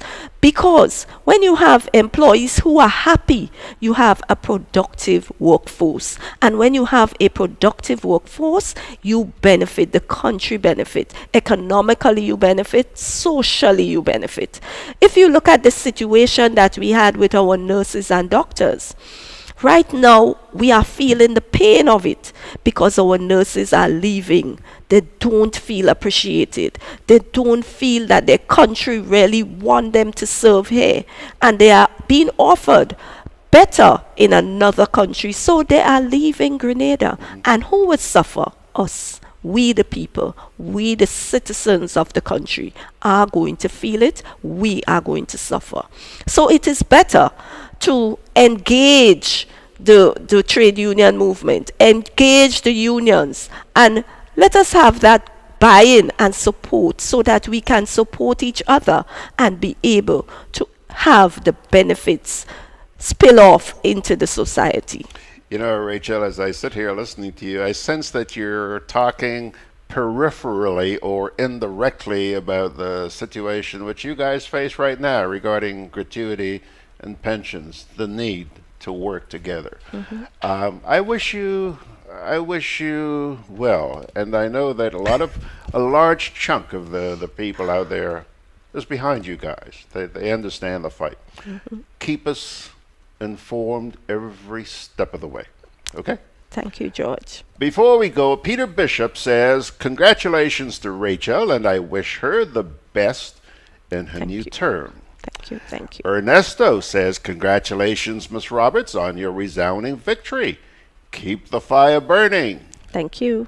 Hey. And I also, George, want to just say a special thank you to all the persons who voted for me, those who did not vote for me, those who were not able to vote, all those who participated in some way or other in these elections. It was well appreciated, and thanks for the confidence that you have placed in me a second time. Okay. And finally, Fitzroy Adams says, congratulations to you, Rachael, on the way forward. Be careful with those opportunists around you. This is not the best interest of the union. Ernesto says, Ms. Roberts, how would you be able to work with this government who is not transparent? Well, she's going to try. She's going to try. And, you know, one thing I think a lot of people admired in the run-up to the election was that her union, they decided, yes, we got fire ahead of us, but let's take the high road. And I think a lot of people really appreciated that. Thanks a lot, Rachael. Thank you. Come on back and see us again, girl. Thank you. All right. Okie doke. And pass best wishes on to your colleague union leaders as well. Rachael Roberts, and again, congratulations, young lady. Folks, there are some comments here that I want to share with you. And this pertains to this pertains to the conversation, well, the piece that we had earlier, just before we get to Dennis Carter. See, Mr. Carter is all decked off out there in the Big Apple, and he's waiting to say hi to you guys. David C. Frost says here, hang on a sec. David C. Frost is responding to Jackie, who was talking about how expensive it is to get dialysis here in Grenada. And David says, yes, it is expensive. Here in Canada, some of my taxes go to healthcare. If I were to need dialysis, then my doctor would prescribe and my costs would be covered by Health Canada. Not sure how it works down there, but I would volunteer to help build or operate a dialysis unit. I have picked Grenada as my opportunity to help those less fortunate than me. Peace and love. Hello, Dennis. What's your number? I'm only kidding. Anyhow, Dennis, there's somebody here by the name of Susan Robinson who is responding to that comment from Dennis, and she says, David C. Frost, how do I connect with you on your desire to assist? Hey, pilgrims, look, we may have gotten something going here this morning, hey? At last? Yeah, help may be on the way. And that is so much better than the other approach, which some of you just seem obsessed with. Paul Richard John says, and he's referring to that piece we did a little while ago, great project. We should applaud effort and results and frown upon cheap negative shots with no guts or drive towards improvement. Need more positive thoughts. It could be contagious. Paul Richard John, thank you. Thank you. There's somebody else out there who shares my vision. We have so many golden opportunities sitting right in our laps, right ahead of us. But no, boom, boom, boom. Keep pointing fingers. You ain't going nowhere. And I keep saying this. The ironic thing is that those of you who are pointing the fingers doing more damage than the people you're pointing at. Shame on you. Ryan says, April 6th dinner and dance of GAECO, G-A-E-C-O of Central Florida, fundraiser for Grenada Kidney Dialysis Foundation. Well, there's somebody who's doing something to help, or a group of people who are doing something to help. Congratulations, and I want you to know that your efforts are truly appreciated. Somebody named Valithio Kongari, I hope I'm pronouncing this properly, says, congratulations, Miss Roberts. We need strong, active voices like yours. Charles Norma says, admiring you, Rachael. Keep focused. Hey, girl, listen, man, you got some fans out there. Huh? Okay. So, Georgie's going to take a break now, and then we're going to come back, talk revolution. Talk revolution. Oh, boy, oh boy, oh boy, oh boy. Wait until you hear what's coming your way. I am going to try and get Mr. Charles, Dennis Charles, out there in the Big Apple to light up himself a little bit, because right now I'm seeing a very, very dark picture of him. And last night, we did a test run, and man, there was a beautiful, I mean, no sir, not backlight. That backlight makes you look even worse. We need the light you had on your face last night. I mean, last night this guy was like lit up like a Christmas tree.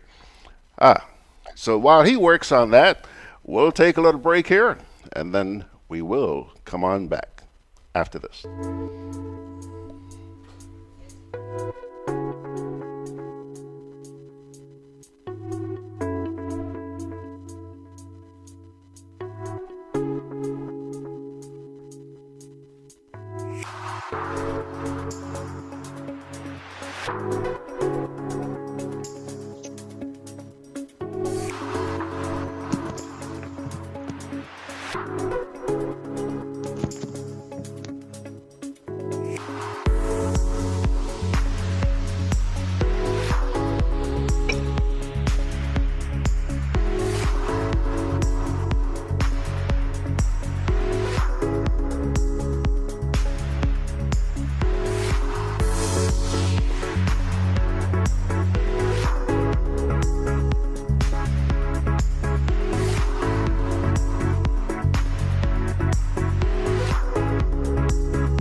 The views about to be expressed in the upcoming segment are those of my guest, Denis Charles, and not those of GRENADABROADCAST.com. Alrighty, folks, here we go on a Sunday morning. 17th day, it's now 20 away from the hour. I mentioned to you that last week there was somebody out there in the Big Apple listening to some of the guests I had talking about the revolution. And essentially you were hearing things from one perspective on that occasion. But, you know, let's be honest. On this program, we have brought you various perspectives over the years. And this gentleman had a different perspective of what went on during the revolution. His name is Mr. Denis Charles, and he is based in New York. Now, I am going to put him up here so that you can take a look. See that gentleman there with red and black? Denis, would you smile and say good morning to these folks? Good morning, fellow Grenadians. How are you today? They are fine and happy. I can tell you, sir, there's been a lot of anticipation for your visit here this morning. And I want you to begin by telling me, before we get into the revolution, let's talk a little bit about Denis Charles. Who the heck are you? Where are you from in this country? I know you live in New York. Yes, Denis Charles is from Tivoli. And that's on the northeastern part of Grenada. Yeah. As a young boy, I attended the Tivoli RC Church, Tivoli RC School. From there, I won a scholarship. I was awarded a scholarship during the time of Sir Eric Matthew Gary to Presentation Boys College, which I didn't go. Presentation Brothers College, I should say, because my brother... That's my alma mater, Denis. I went to school there. Wow, I was given free education. I think I came, I don't know, very high up in the rankings nationally. But I chose to attend McDonald College. Okay. Only because some of my best friends, my elder brother and my elder sister had attended McDonald College. So I refused, or I declined the scholarship from Gary, and I went to McDonald College. They put me in Form 3. I never went to 1 and 2. Okay. And that was it. So that's it for your schooling, and then you went off to the Big Apple? Yes, from there, I migrated to the United States. I stayed in New York. I attended Baruch University. At first, I wanted to do political science and history, but I was bumping heads with my professor on politics. And Eventually, after about 3.5 years, I just quit. I changed my major. I went to Brooklyn College and went into business. I did real estate with a company called Lovell Home Sales. He was from Guyana. I think he had a real estate place on Church and Snyder in Brooklyn. Then I went back and decided to do business. I ended up on Wall Street for about 4 years as a stockbroker for D.H. Blair Investment Bank. I also worked at GKN Securities. I worked for Investors Associates around Grand Central area there, 42nd Street in Manhattan, and A.S. Goldman for a little bit. I eventually left investment or the stock market. I went back. I tried to do law for a little bit. Then I don't know, I think I lost faith and decided to move to Georgia and open up my own real estate investment, which I did for. Okay, now, at some point, something called the Grenada Revolution came into your life. And having talked with you a couple of nights ago, I mean, it was earth-shattering to hear the stuff that you were telling me. And I want you to start at the beginning. We have about an hour, Denis, so I want you to start at the beginning and tell us about your experiences with the Rebel. All right. As a young man growing up in Tivoli, my hobby was going on the beach, bathing, swimming, and, stealing a little sugar cane from River Antoine Estate, which I did with my best friend, Dominic Paul. The same Dominic Paul who opened Spice Island Image Center on the Carnage, St. George. So that night, we came from the sugarcane field on the beach. We decided to cook a pot of oil dung. My contribution was 2 pounds of flour. So I had to go to Mr. Lyon's shop to get my 2 pounds of flour, and the rest would get what we would call in Grenadian back a neck, and so forth. So I head up to the main road. I heard that Kennedy Budlal and some of the Tivoli guys were arrested at Pearls Airport. So I wanted to find out a little bit, well, what is going on and how could that be? Anyhow, I went and I ordered my 2 pounds of flour, and I was waiting in front of the building until they got it for me. And up came a PRA van with a bunch of soldiers in it, demanding that I go home and open up my house, our house, so that they could search. I said to them, well, I don't know you all, you don't have a warrant, and this hour in the night, I don't think I'm going in a van with a whole bunch of PRA soldiers. Eventually they jump out, and everybody put the gun on me. They form a circle, and when I turn around, like they're ready to shoot. So I said, well, if that is how you guys do business, I ain't going no place. Okay? I said, you all condemn Gary, and look at how you treating me. In the interest of time, I'll fast forward. They arrested me. I was brought to Grande Town that night. There I met Kennedy Budlal. Kennedy Budlal at the time was dating my sister, my elder sister. So he used to come home. So I guess that's the reason why they wanted to search of a house. So anyhow, when I got there, Kennedy saw me.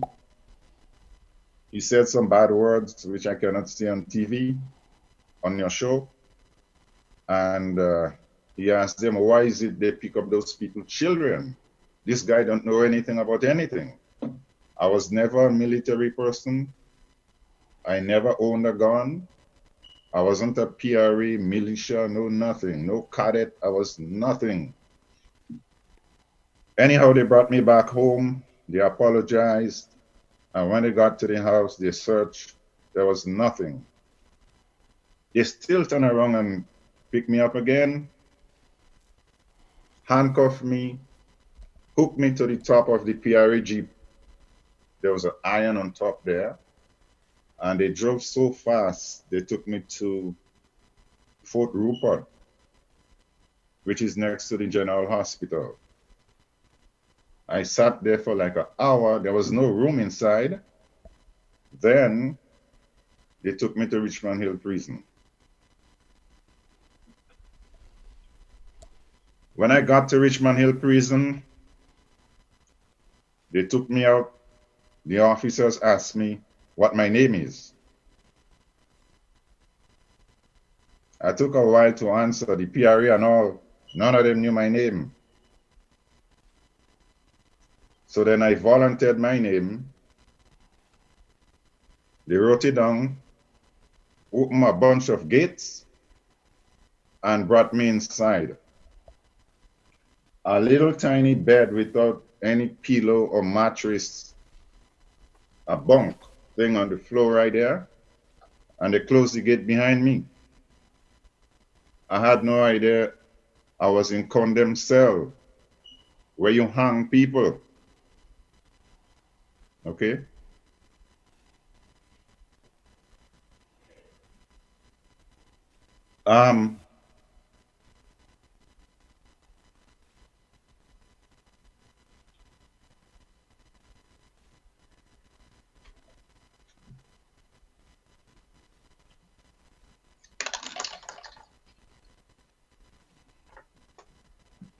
I cannot tell you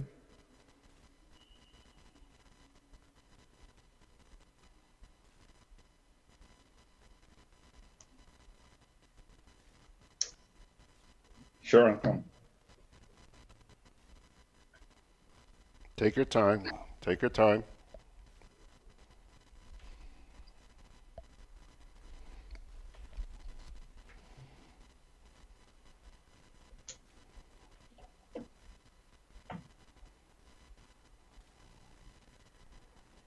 I don't know how long I stayed there.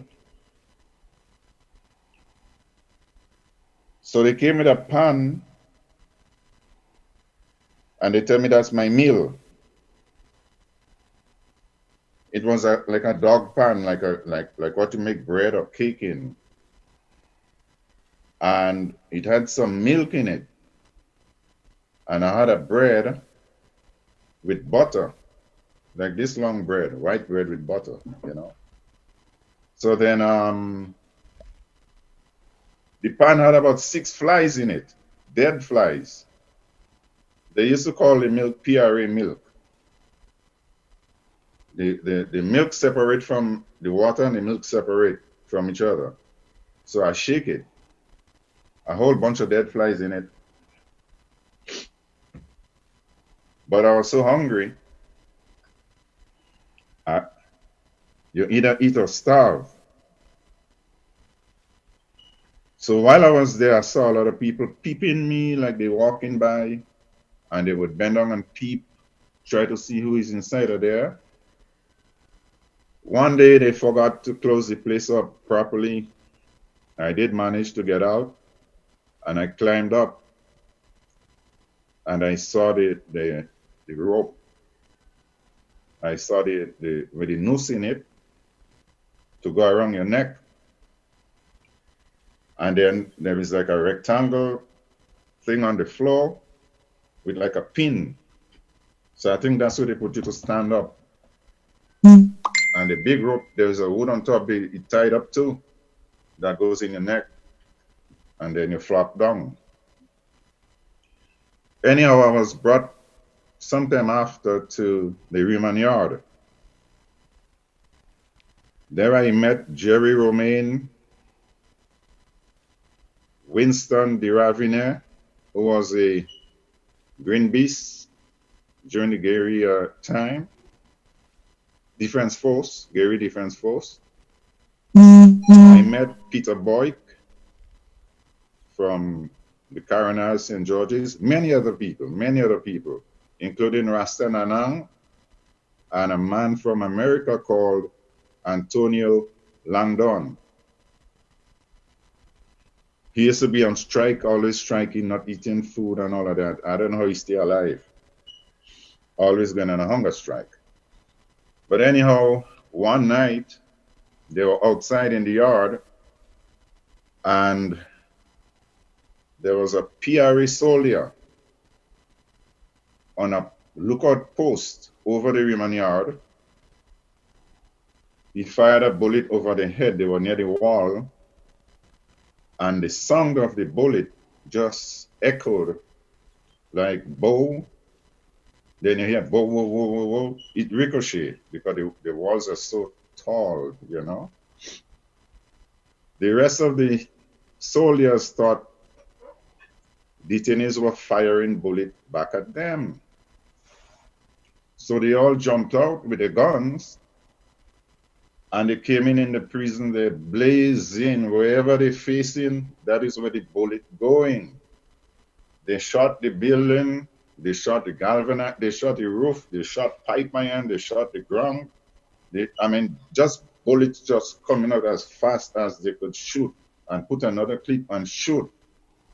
I heard one PRA saying, "I am killing all those counters inside there." So I was hiding below my bunk bed like this.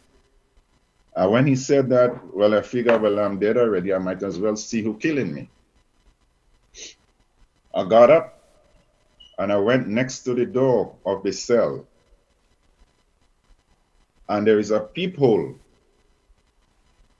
So I put more of my left eye into the peephole, and my hand a little bit like this, peeping. One of the soldiers in front said, "Move your mother so-and-so from there." But the one behind him aimed his AK-47 and put the bullet exactly where my head is.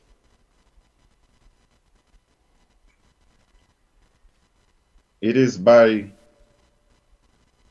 maybe divine intervention I am here talking to you today. I'll show you my hand, which is deformed from then, my left hand. So I really have one good hand. Look at this. You see? It can't open. Actually, I did 3 operations at the hospital. That finger was stuck this way. Half of my finger disappeared, and the bullet, if you could see the mark, the bullet came out by my pulse here.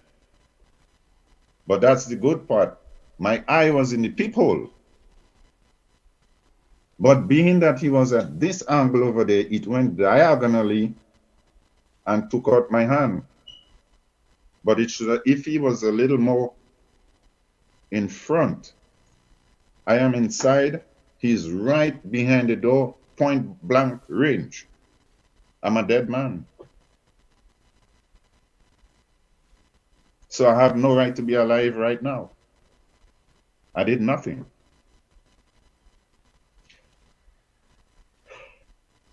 So the blood was coming down. My pulse is right here. Shh, blood. I was flinging like this. I noticed all the 4 walls red. So then I took this one and I was holding, squeezing to stop my artery and my vein from losing more blood. But I got tired. What I did was I decided I'm not going to die from loss of blood. I pushed the door open and I went out to meet the PRAs and tell them, get me to the hospital. Because a soldier just shot me in my cell and I'm bleeding so heavy get some transportation and take me to St. George's. One of the PRA turned around and said, "What?" He saw me outside. He cracked up his AK-47 and aimed me. And when he pulled the trigger, I did not fall to the ground. Nothing came out. So I'm like, Jesus, this guy want to kill me again. Well, I started to run. I was faster than Usain Bolt. Okay?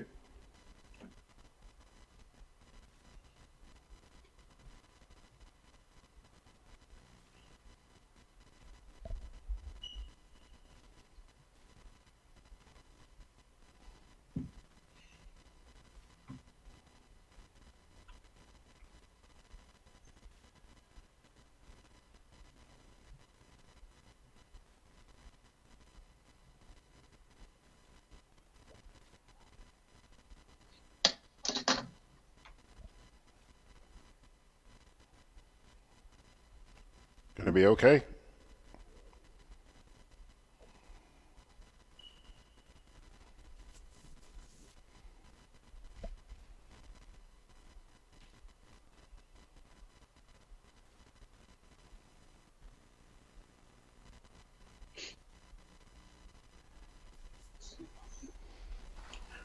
So when he pulled the trigger, no bullet came out. He had a bag with magazine. So he tried to unlock to be able to put more bullets inside the AK. I had to run and make it inside my cell.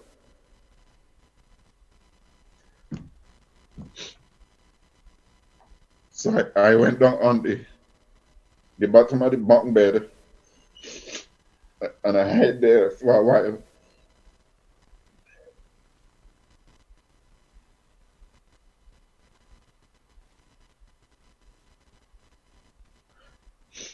They came and got me a few hours after that and took me to the hospital. They still handcuffed me on the hand.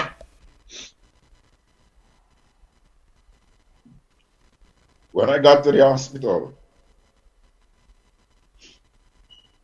they put me on a stretcher like this. They never attended to me. All the nurses were kept away. I was surrounded by soldiers. And they put a bucket to collect the rest of my blood under my left hand. And they closed the hospital door, so nobody could come in. And there was PRA everywhere with more guns.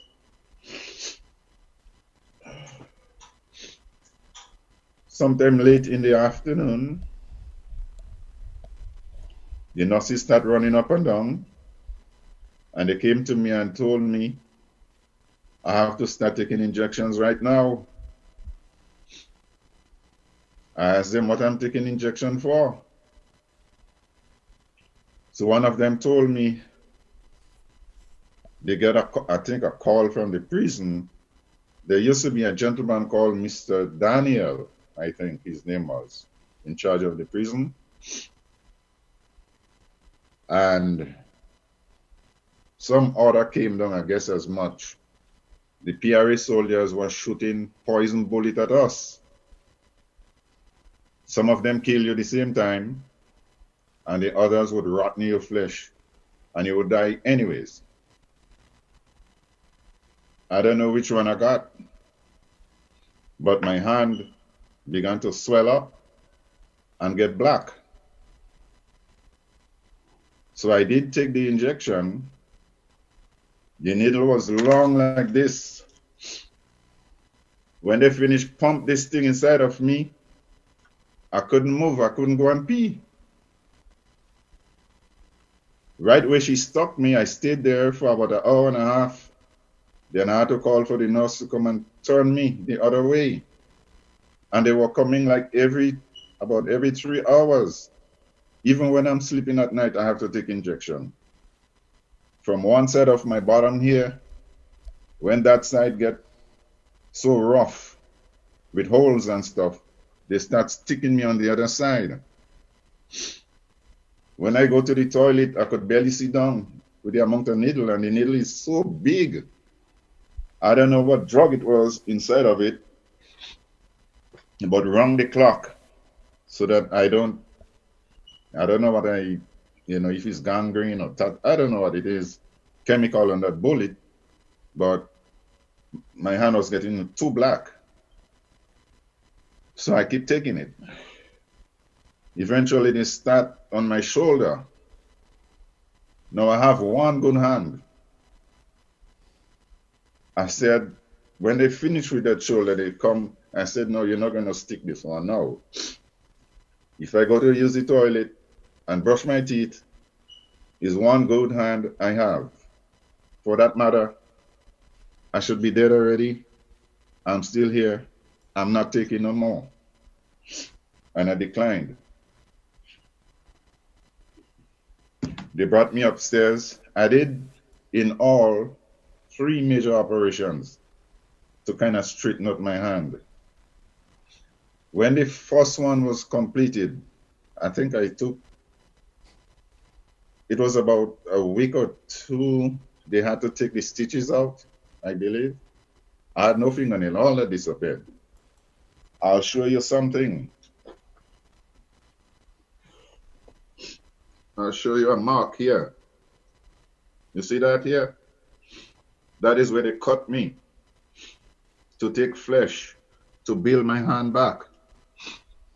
I got 4 stitches, so they took out a whole bunch of material from around my navel over my waist here to patch. I had 19 stitches. There was a nurse called Nurse Dabrio. When it was time to take the stitches off, I begged her to give me some painkillers. She said no. She was a revolutionary. I am a counter, you know. So she decided she would take the stitches off without any medication. She had to push down something like a scissors to find the head of each stitch, pull it up as rough as possible. I'm bleeding, blood everywhere. My hand swole big like this to find the head. Now all the clot blood dried up and buried inside my hand. She had to dig to find them, pull them up, and then push her scissors and cut. I was bawling. While I'm bawling, the PRA and them laughing. They're laughing at me. She never gave me one Medicaid, not a Fensic, to ease the pain, because I'm a counter-revolutionary. In fact,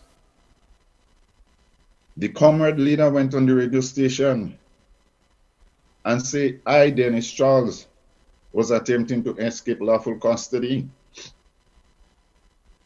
Maurice Bishop knew full well they shot me in my cell, through my cell door. Even when I got arrested, he accused me of being in a plot to overthrow the government. I was in a plot to cook a pot of oil down in front of Mr. Lyon's shop in Tivoli. That's where the lies, character assassination, misinformation. We only had one radio station in Grenada called Radio Free. There was no other means of disseminating information to anybody. Whatever the PRG say, that stands. And if you express opinion contrary or contradicting them, you get sent to Hopevale or Richmond Hill Prison or maybe on the fort. So he lied on me twice, Maurice Bishop. I spent 2 years and 8 months in jail for nothing. When they brought me back from the hospital, they put me to live with the Mongoose gang. I was so scared because I'm from Tivoli, and you know the revolution, the Tivoli guys played a major role in the revolution. Okay, I thought they would choke me in the night. I was so scared I couldn't sleep.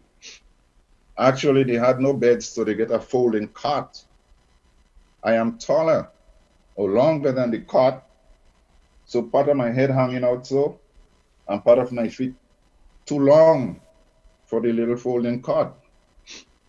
I live with Pram, I live with Kaiser, all the big, supposedly evil guys, Mongoose gang guys.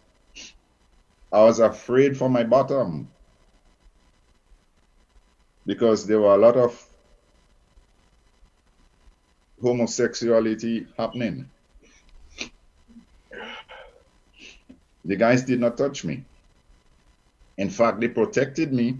I became best friends with the Mongoose gang. Okay? Then they got to find out who was my father. He used to be called Papa Renge. He was well known around the country. So the Mongoose gang adopted me as their son. And they start opening up and telling me a lot of stuff that I could tell you. Mr. Victor Husbands, the main torturer of detainees, some of the things he did. He even promised to release Kaiser to live in the back of Belmont, a place called John Anglais. His wife name is Miss Queenie. I used to visit the house and bring mango and oranges for them after the revolution finished. For sexual favors, if she sleep with him, he gonna release Kaiser out of jail. Okay? So I know the whole story of the Mongoose gang. Guys I should never have come into contact with, and I can tell you, they are not the monsters people make them out to be. They did beat people. And they did defend Gary and break up demonstrations and stuff like that. Those guys were not beasts. That's all propaganda. In any event, I was never brought to Hopevale. That's a place that was a cattle pen back in the day. They used Hopevale to incarcerate the Rasta community and sort of like de-Rastify them. I don't know how you could change somebody's belief like that through violence and force. They had to sleep on the ground. There was no roof on top there, so they could see the sun and the sky. And when rain come, it's mud. And by nightfall, they have to sleep on that mud with frogs coming in and jump on them. Sometimes serpents coming through the bushes inside Hopevale. But that was a hush-hush. The revolution never talked about that. The revolution only talked about the gains of the revolution. We had a processing plant. We had an international airport. We sent 60 students to come back as dentists, doctors, fishermen, agriculturists, and so forth.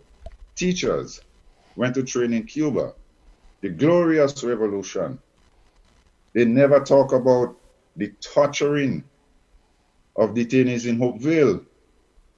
Rasta Jerry. All right, Dennis, just hang on a sec. Just finish the thought you were just about to enter. What were you about to say? Yes, I was about to say of a young man who died in Hopeville from punishment, starvation, and so forth. And they never reported that to the Grenadian people. Okay. Some of the things that took place, the names I could furnish you that we should investigate. There is a time for truth. The history of the revolution should be understood, should be told, the whole truth and nothing but the truth. All the lies, those lies need to be dealt with. All right. All right. I'll tell you what, Dennis. We still have even more than half an hour left, but I need to take a little break here for just a minute, run some commercials, and then we'll come right back and continue. Okay? Thank you. All right. Just hang on there for a second. I'm talking with Denis Charles, a gentleman who went through a heck of a lot, just in case you haven't noticed yet, through the revolution. And by the way, Denis, while you were talking here, a number of people around the world have been listening to you. And I want to share a few of the comments. First of all, Ron Livingston says, I could only imagine how difficult this must be. Keep strong.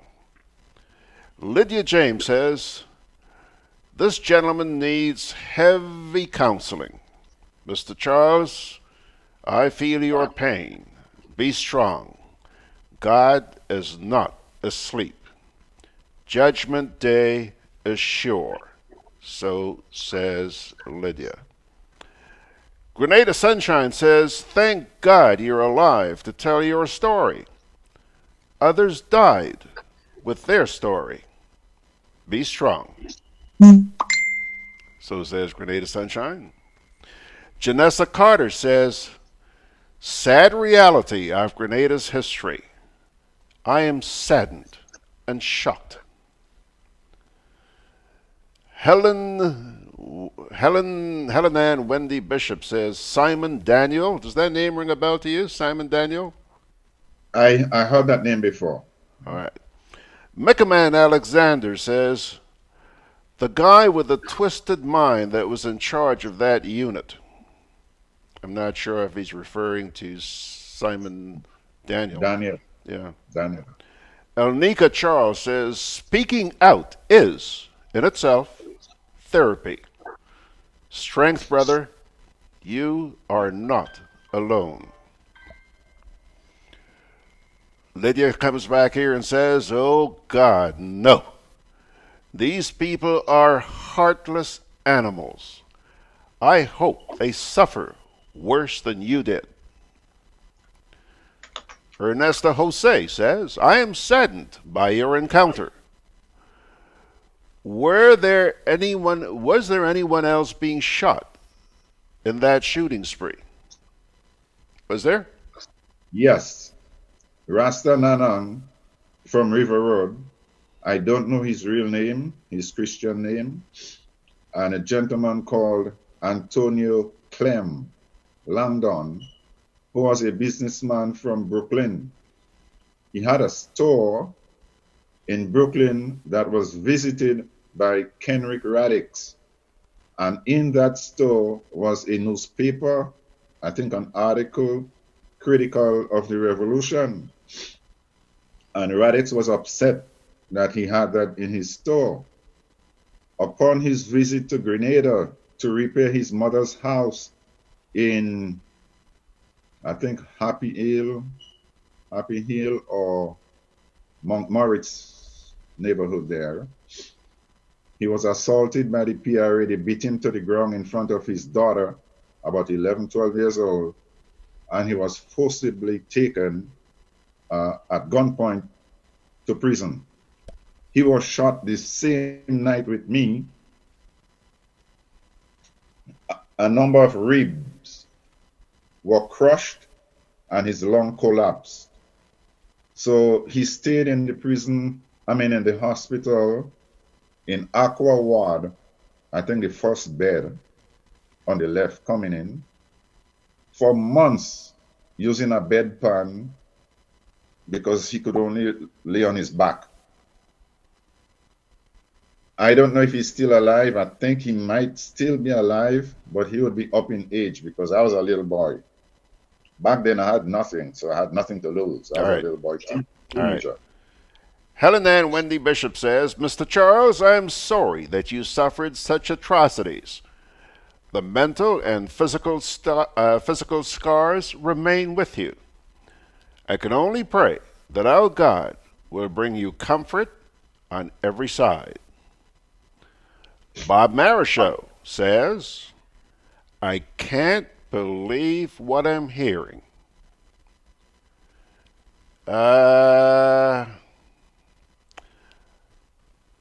Charles Norma says, oh my God, this is so patriotic. I feel your pain and cry. Lydia James says, I'm in tears here. Never heard of such inhumane behavior. My heart is aching. Velopia Kongari says, I am so saddened by so many atrocities. Thank God you have lived to tell the truth. Charles Norma says, I agree. We want the truth and nothing but the truth. Kipling Francis says, Mr. Victor Husband, he was the one who sent me to Richmond Hill on the 8th of January, 1980. I thank God for him, for saving me, as if I was outside. Don't know. Ryan Jabon says, extremely cruel and brutal behavior is unacceptable.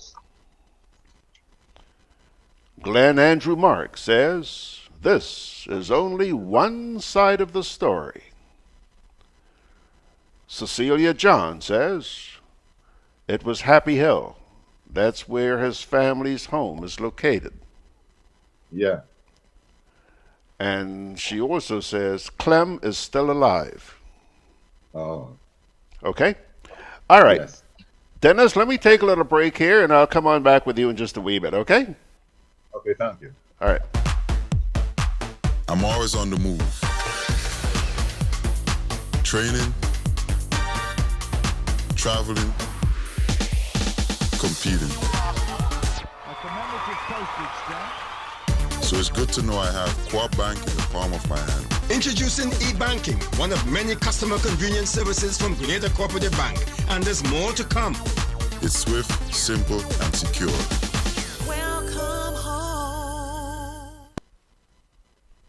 Hey, Lynn. Hey, neighbor. Here's the bill I asked you to pay for me. How did you get your electricity bill to be so low? For one, we size our transformers just for what we need. And we unplug transformers, chargers, and other devices when they're not in use. We also replaced our light bulbs with LEDs. They burn less energy, right? Much less. I even replaced the seal on my refrigerator door to keep the cold air in. And Grenlec is always advising us not to open the fridge too often. That's right.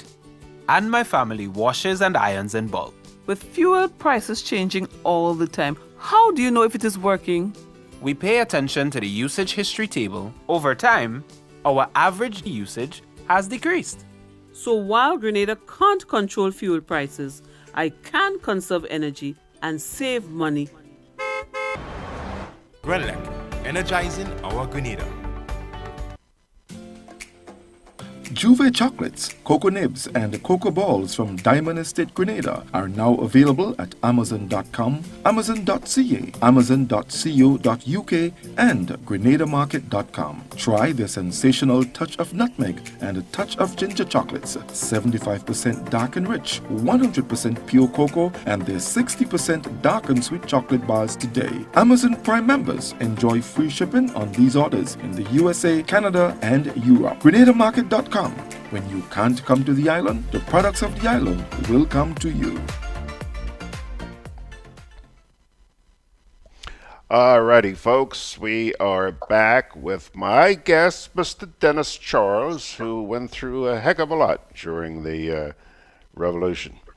Dennis, Cecilia John is saying that, yes, Clem is still alive, but he's no longer mobile.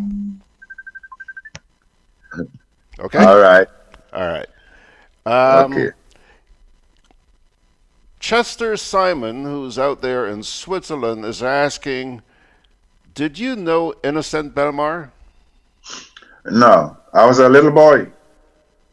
I read about Innocent Belmar, but I was a kid. I don't know him. Okay. Catherine Edwards in England is listening to you, and she says, these are the types of people we need to hear from on every anniversary of the 13th of March, 1979. Not from the academics and intellectuals. For whatever it's worth, the negative on that fateful day outweighed the positive. Our nation is still hurting. Ernesto says, I think your experiences should be documented and should be told. Did you mention to me that you're doing some writing? I'm writing a book right now. Okay. And I'm pretty much finished with it. I had to add a few more bits of information here and there and some editing. I want to add that I want to walk on the pathway toward reconciliation, forgiveness, if you will. I don't hate anybody. I want to let go. I want to forgive. And I would inform you that about a month ago, I spoke with Brother Bernard Cord. We spoke for more than an hour, and he expressed his regrets at my abuse. He said to me that he takes full responsibility for what happened to me, being that they had joint leadership, so he's the other half of it, and that he is very sorry. I did ask him, for the sake of truth, to publish or go publicly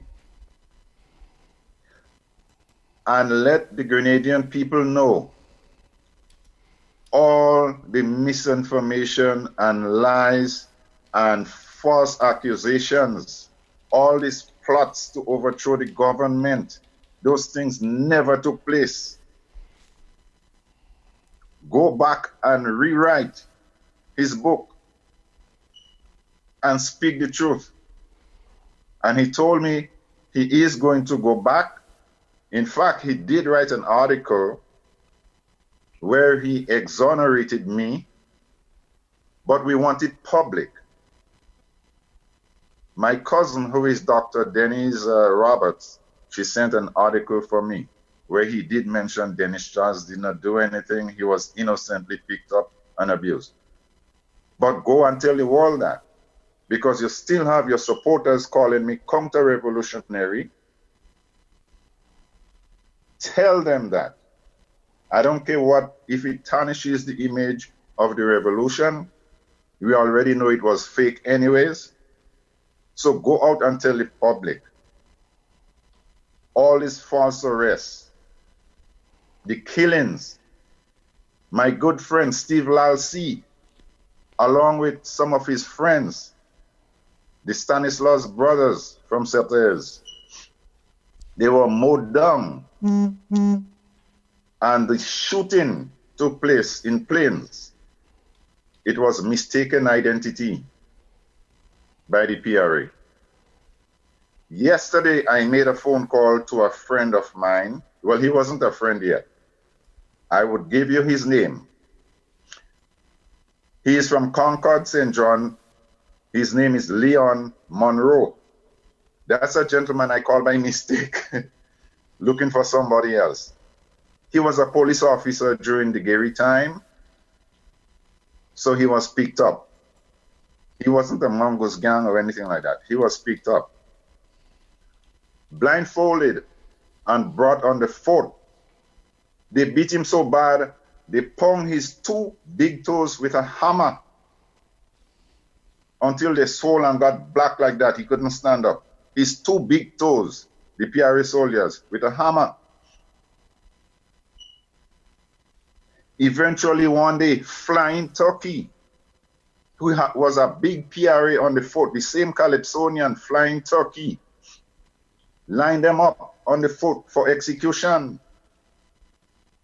In that crowd was Winston de Ravenel. He was a bodybuilder.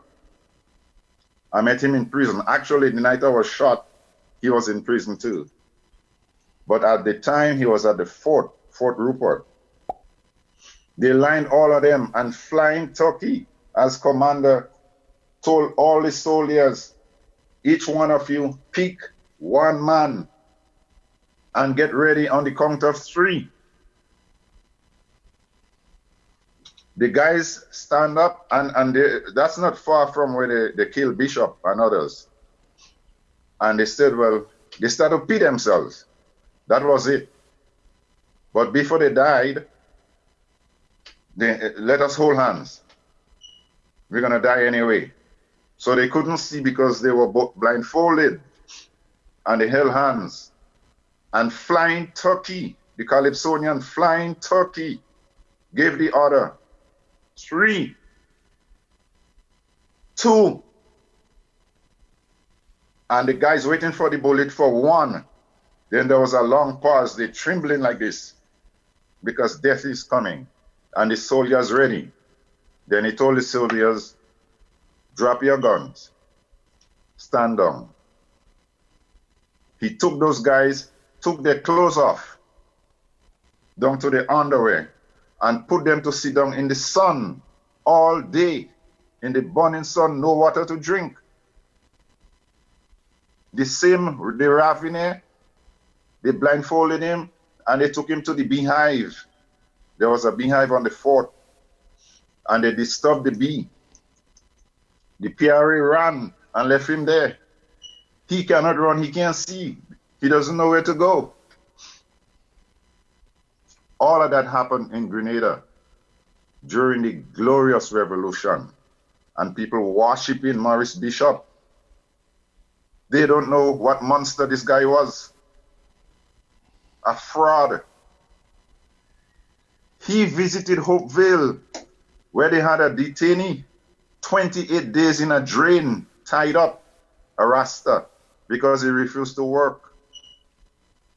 Himself and Kenrick Radix laughing, peeping at the guy, smoking cigarette.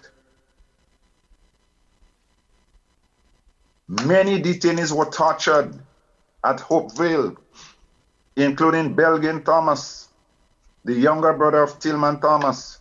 Tillman Thomas was in Fort Rupert himself, along with his other brother and his younger brother, Belgian Thomas. So 3 brothers from one family in Hermitage.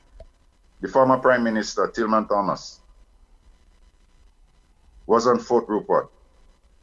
I think that's the time they picked him up with Lloyd Noel and Leslie Pierre. Their crime, they wanted to overthrow the government. How? Because they printed an article, a newspaper, because the revolution had suspended all free speech, all media, all political association, no political party, no opposition, no demonstration, no nothing. Okay? That was not what the revolution was about. So if you're replacing Gary, and Gary is that evil monster, he's a dictator, you came in and you did worse. So then they had to use heavy manners. Imagine a prime minister going on the radio, dividing the country, and calling people who don't agree with him counter-revolutionary, telling them they would put them under heavy manners. Maurice Bishop, what do you mean by heavy manners? You're giving the PRA soldiers a green light to abuse anybody with impunity and get away with it. Bogo Cornwall, Liam James, Goat Redhead, Schoolboy, which is Moses, they held a detainee at Pearl's Airport and stretched him.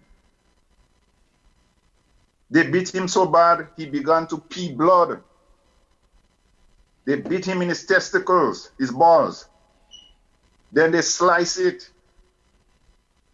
And they left him right there in the blood without giving him medical treatment. That happened on Pearl's Airport before they built the Point Solin International Airport. The things that these captains in the army did, not regular soldiers, the captains, and they are outside now in politics and want to pretend whatever it is. Those are crimes against humanity.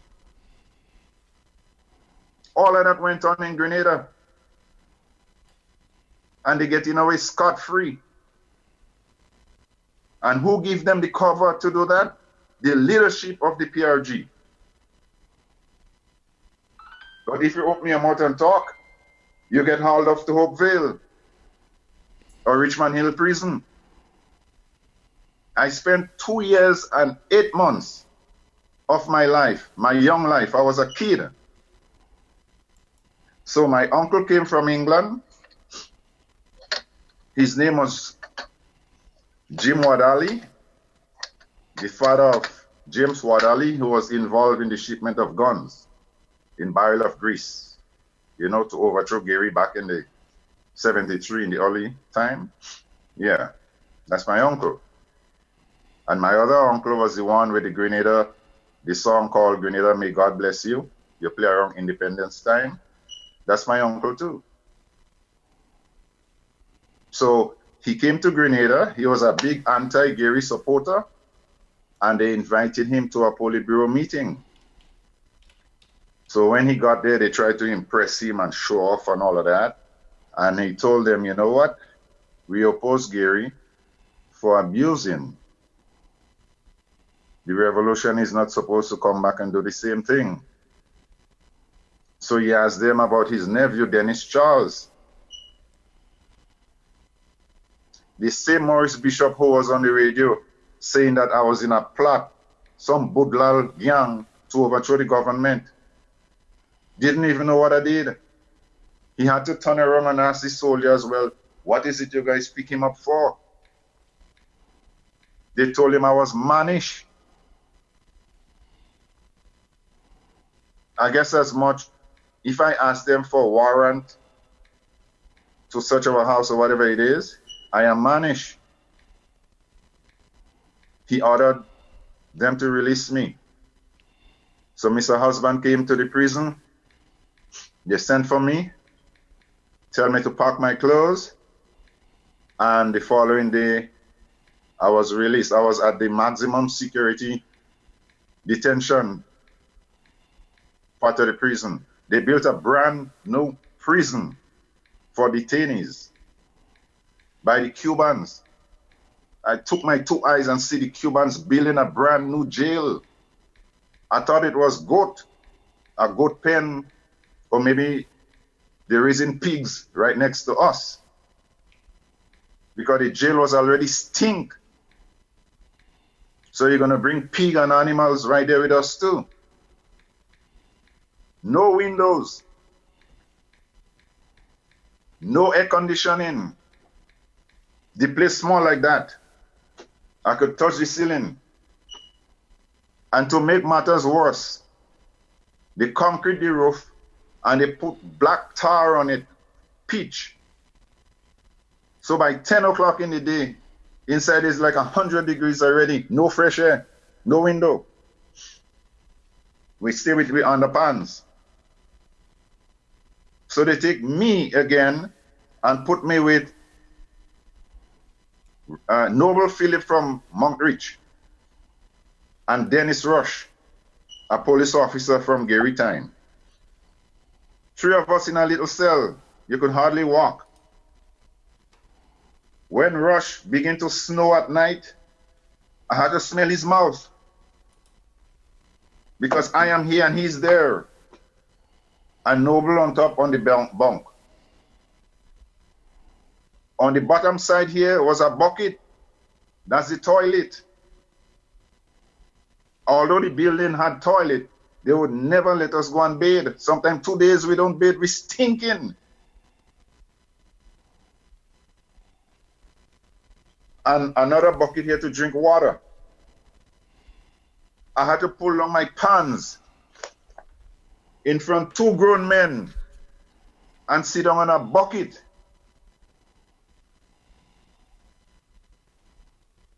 And when you finish, you have to beg the PRA to come and give you toilet paper. And they would be laughing at us and say they don't have no toilet paper.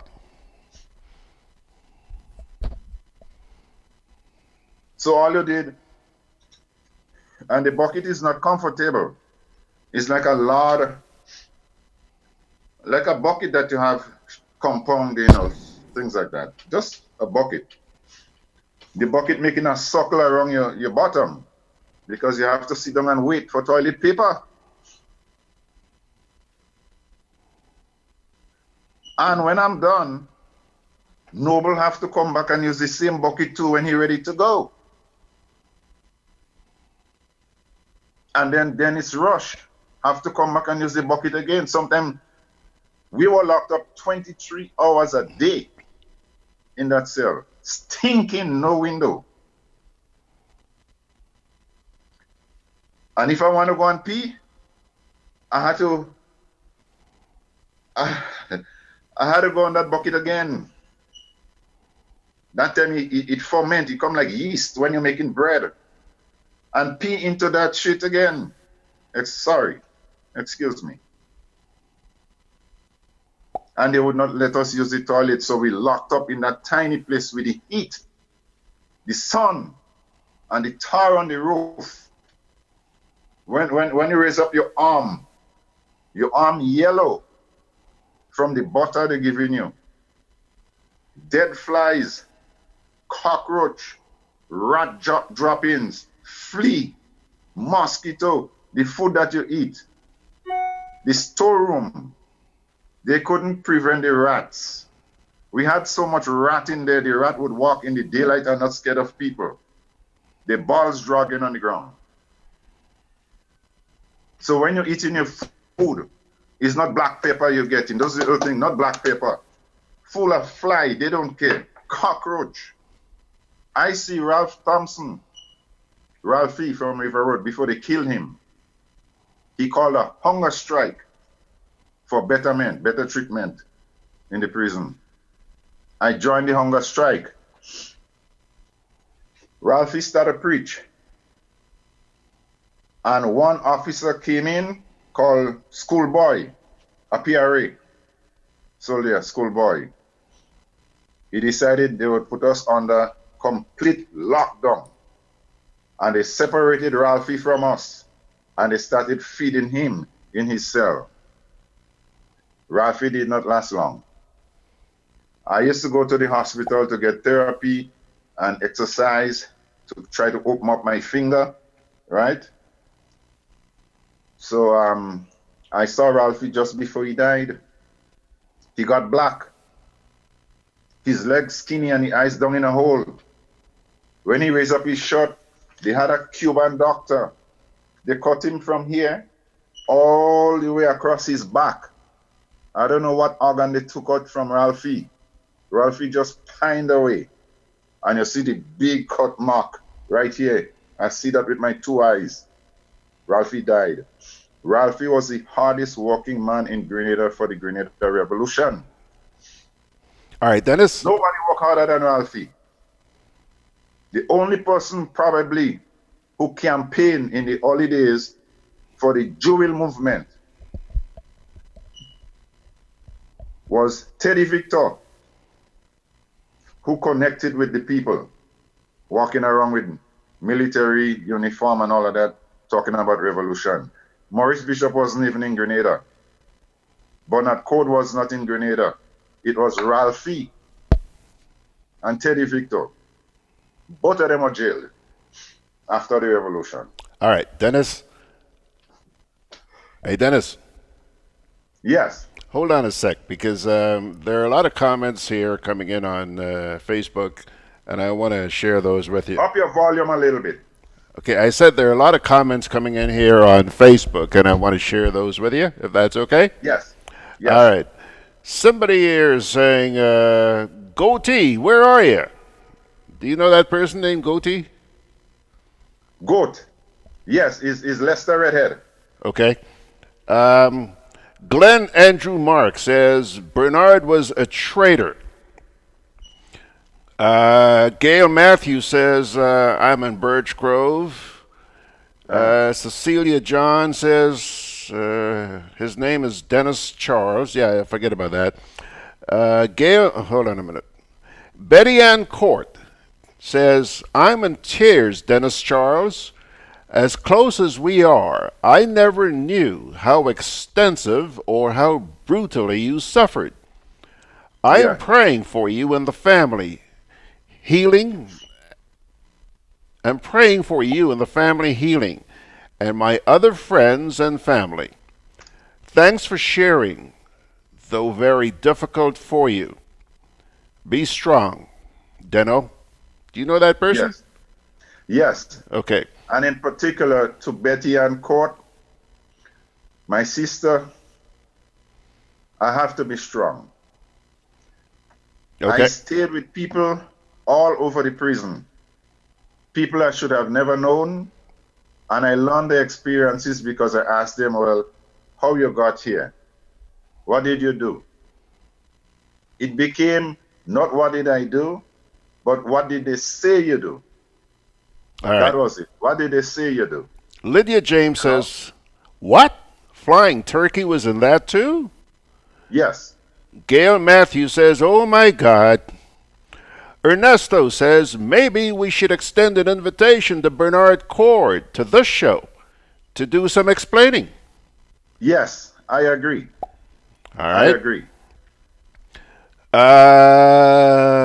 Billy Langine says, Mr. Charles, you have a long walk to healing and accepting forgiveness. The wounds are still raw. Glenn Andrew Mark says, a fraud? Please. Velofia Kungari says, truth be told, we Grenadians, the masses, were in total darkness during the atrocity, brutality, inhumane acts of terror that took place during the Revolution. God help. Thank you, Dennis Charles, for the eye-opening encounter. Kipling Francis says, Mr. Grant, hundreds of us could testify and confirm everything Mr. Denis said and much more. Yeah. Lydia James says, it seems as though that is what Grenada is becoming. No opposition, no demonstration. Charles Norman says, am I hearing right? Flying Turkey was involved in such a criminal act? Mickaman Alexander says, Captain Petite was in charge of the prison.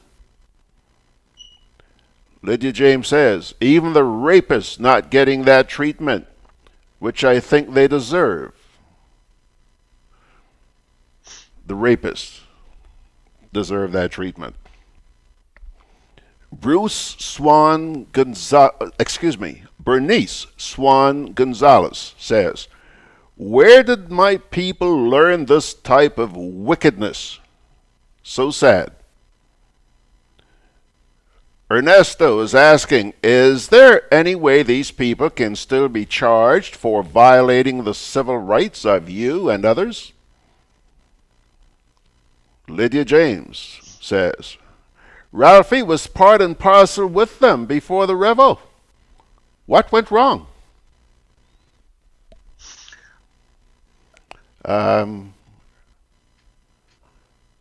Ernesto says, I know, it being a long time.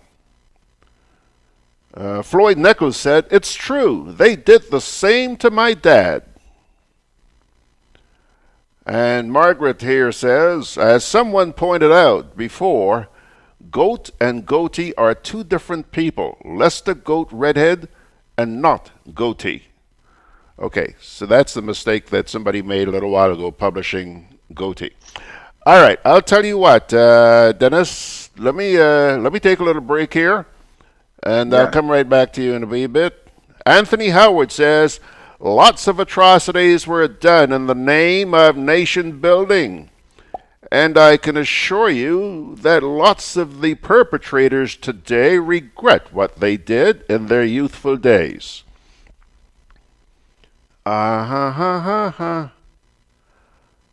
And replying to Lydia a little while ago, Helen Ann Wendy Bishop says, look what was done to Strawn Phillip. Okay. All right. So let me take a little break here, Denis, and I'll come on back. All right. Grenadian General Insurance Company, strength and stability. Grenadian General Insurance Company. Tell your friends, tell your family. We cover householders comprehensive. Motor and even fire too. Contractors all risk burglary. Public liability. Professional indemnity. Directors liability. And wait, we still have more. Come and find out more what you're waiting for. We are located on Scott Street, St. George's. For more information, call 440-2434. Tell everybody.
Okay, folks, we are back with my guest, Mr. Denis, Denis Charles. He's out there in New York. Now, I want to get back here. Before I get back to Denis, let me get back to Facebook. As an addendum to his statement a little while ago, Anthony Howard says, We also cannot dismiss the accomplishments of the revolution.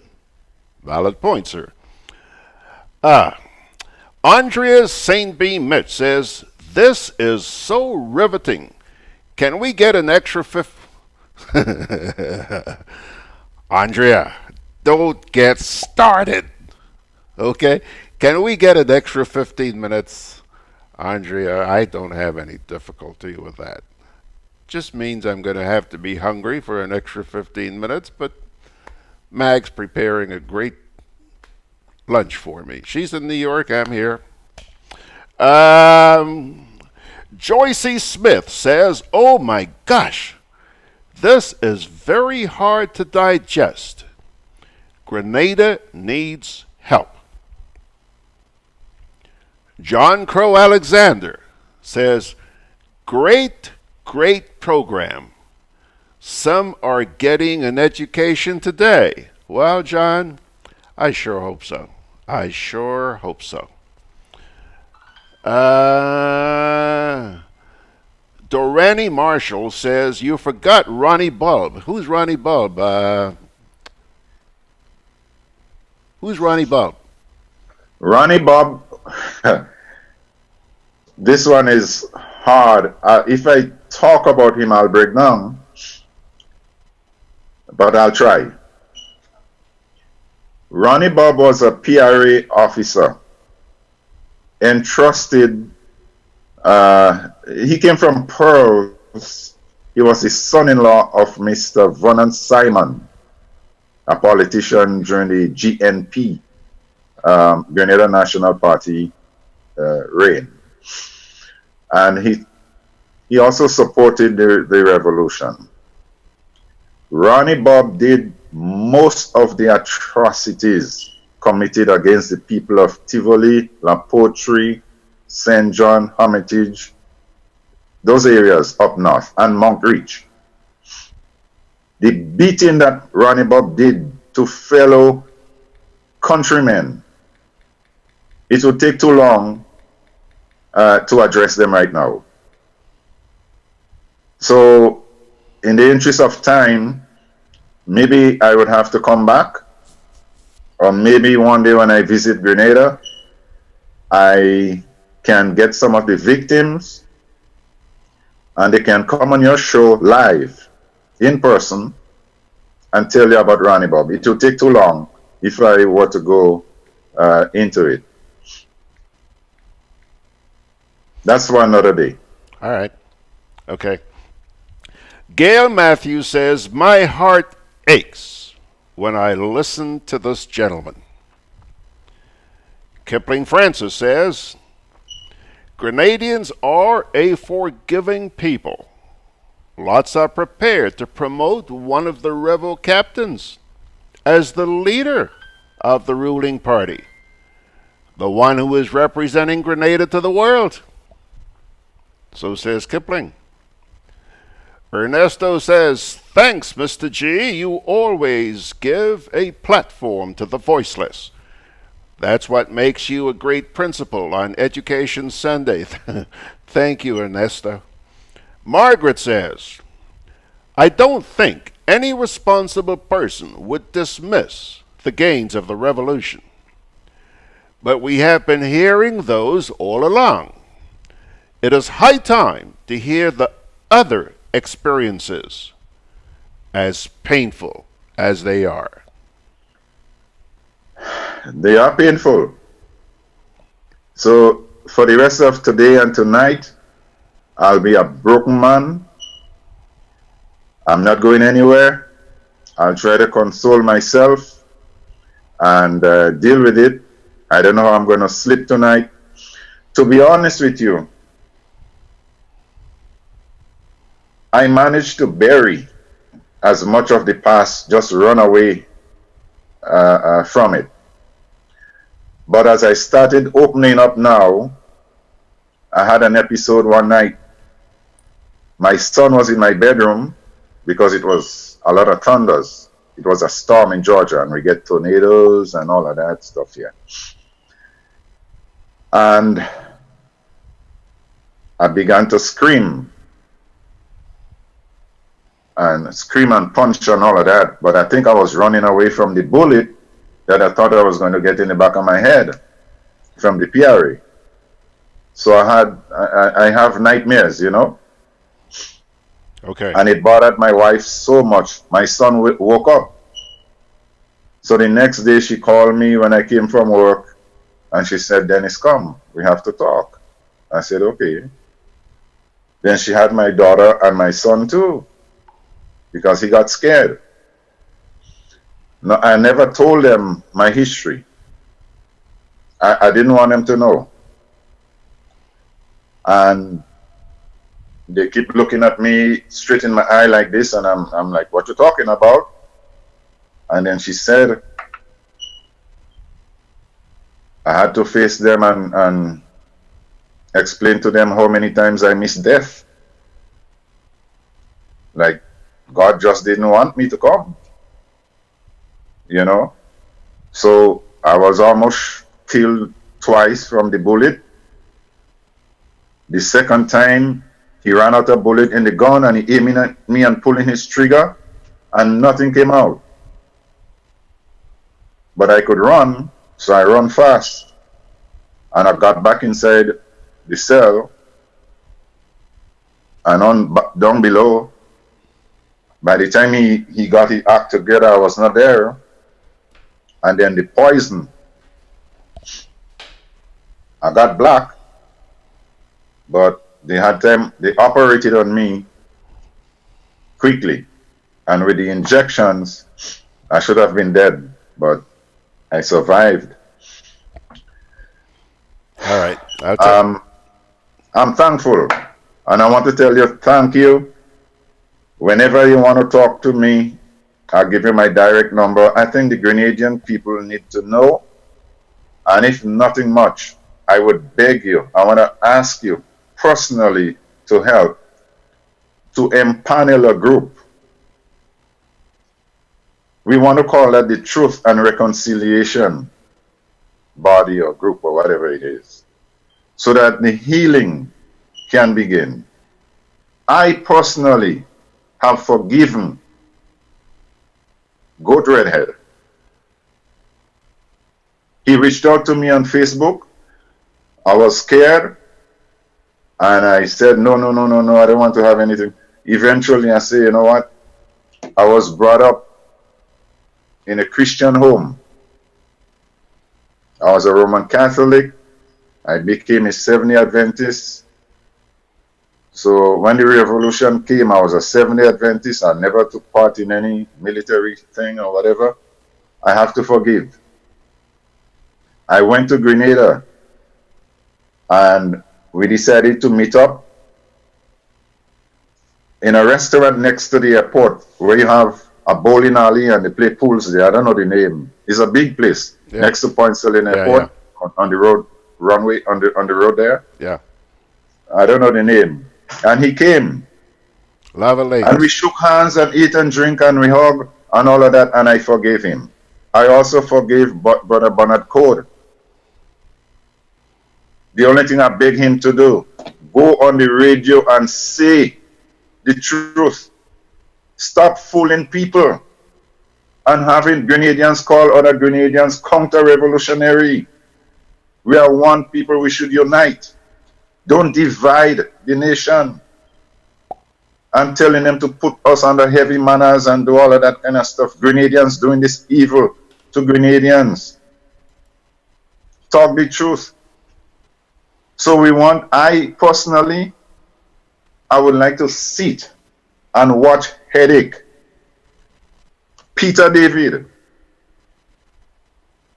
I already forgave Lester Redhead, so I have nothing to say about him. You know?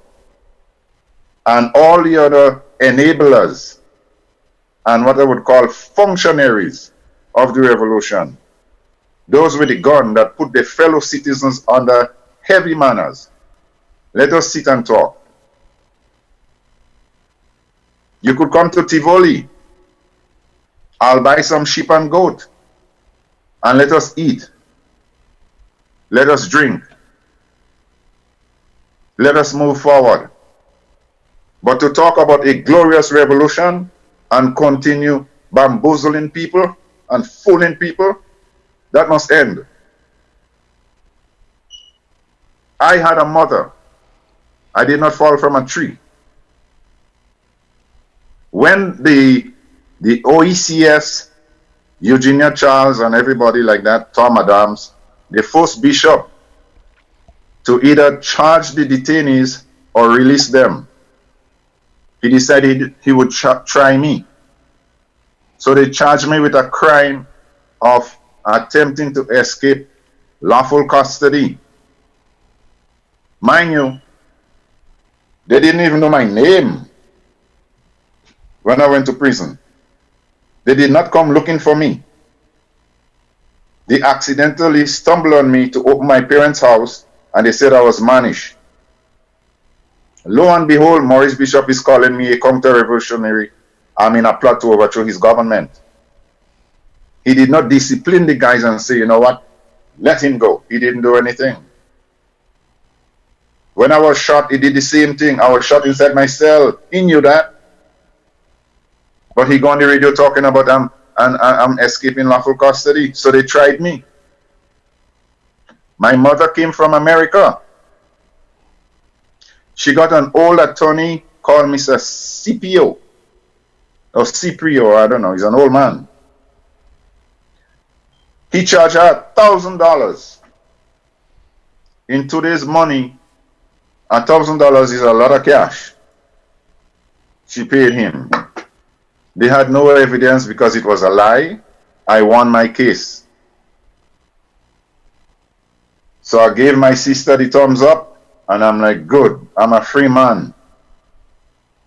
By the time I reach outside, and I think I'm going to jump on a bus in the market, maybe get some banana to eat and an orange or something, the PRA and them came out, grabbed my hand again, handcuffed me, pushed me on a PRA jeep, give me the same detention order, and bring me back into Richmond Hill Prison. Again, I decided I'm hanging myself or I'm going to do something to end my misery. So I used to go down to the hospital back and forth. The last operation I did in the hospital, I told a friend of mine, I ain't going back up. I'm going to do something.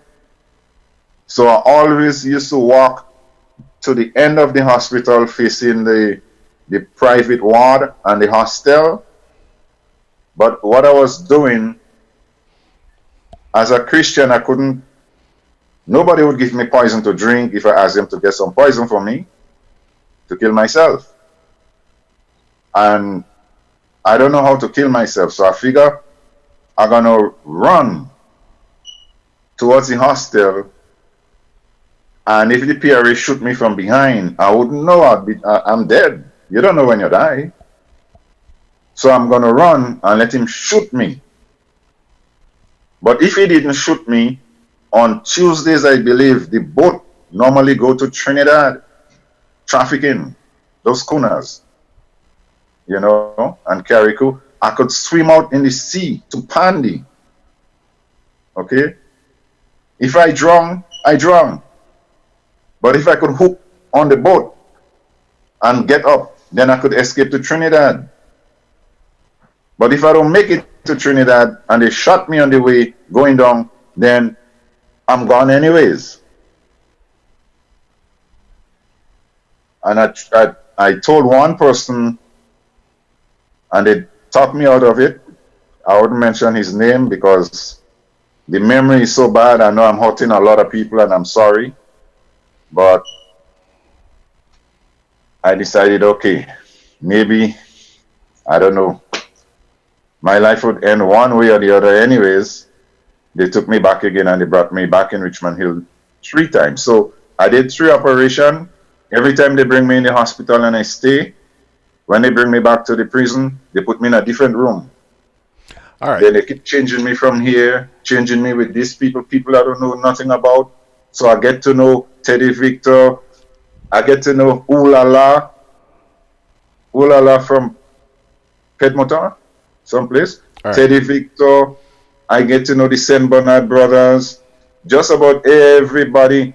I was on the top floor when they built the new detainee jail. They knocked down part of the tailor shop and the library area. So it's facing Montgelou. If you go up to the madhouse, you go up to Montgelou and you look back at the prison compound, in the middle, you'll see a flat roof with tar, it's black. That portion was built during the revolution by Maurice Bishop to jail detainees, Grenadians. No charge, no trial. We packed up in there like sardine, right? Dr. Jensen Otway, Lloyd Noel, Tillman Thomas, Winston White was on my floor with me. De Ravinet, a whole Teddy Victor, a whole bunch of people. I had no reason to know them, but I know their stories because we are locked up in one place and I was on the top floor, maximum security. You can't get out. The iron bars in the gate, the bars tough like my hand, like my arm. And they still had a watchtower with a PRA, a long AK-47, just in case you manage to break that iron bar and break the gate to come out. You know? Those things were 23 hours a day inside a cell, lock up, with 2 other men, with a stinking bucket of...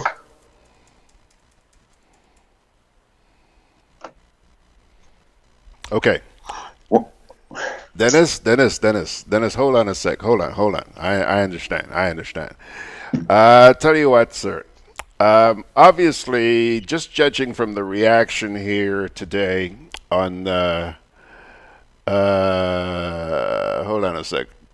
Yeah, just judging from the reaction. Hold on a second. How did you get on that side of things, George? I don't think you need to be there. Yeah, that's it. Just judging from the reaction, I think a lot of people are happy that you showed up this morning and you spoke your heart. Okay, they're hearing stories that they never heard before. Really never heard before.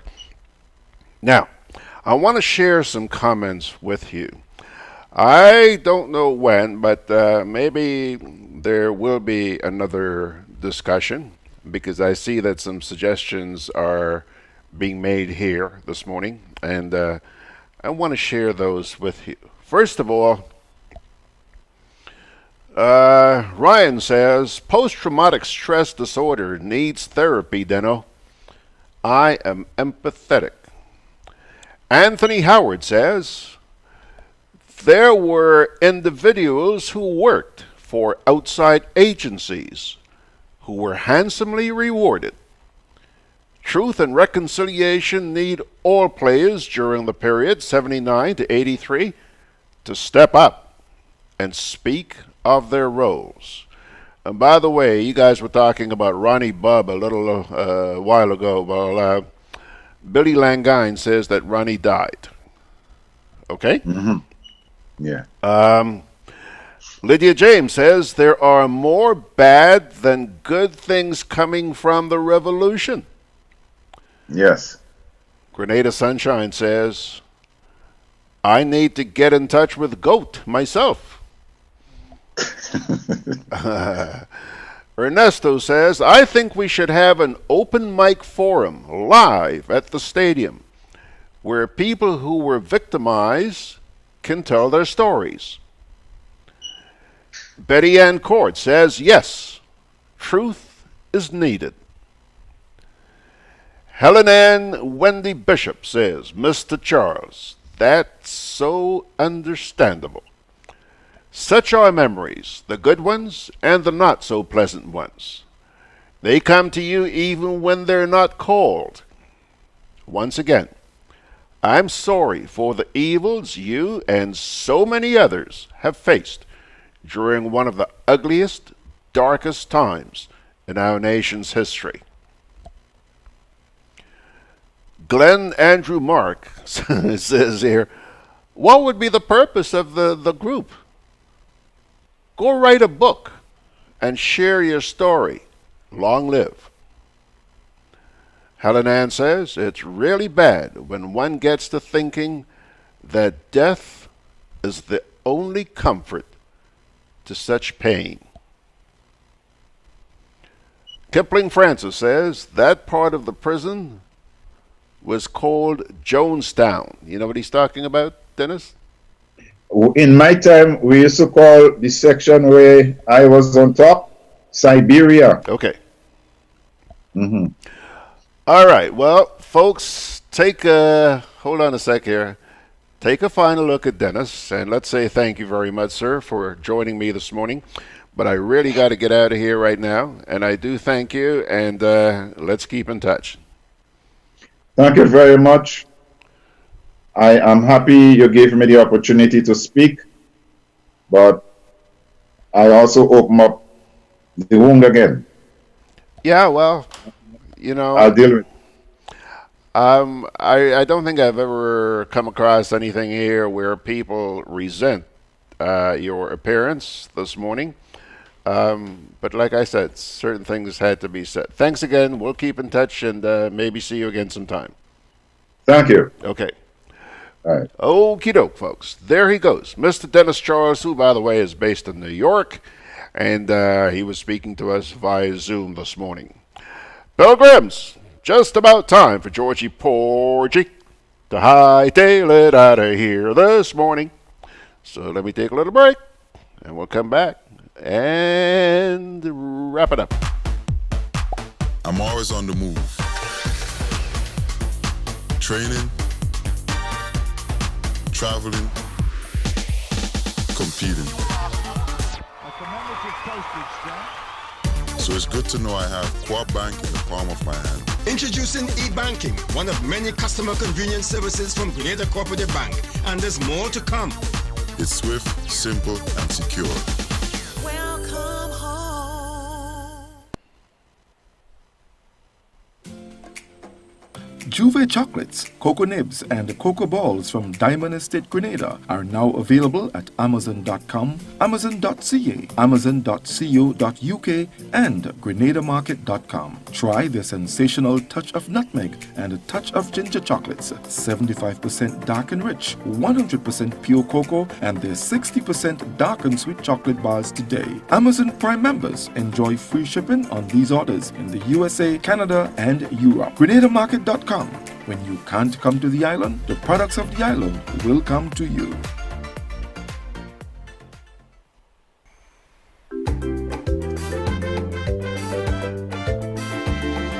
Grenadian General Insurance Company, strength and stability. Grenadian General Insurance Company, tell your friends, tell your family. We cover householders comprehensive, motor and even fire too.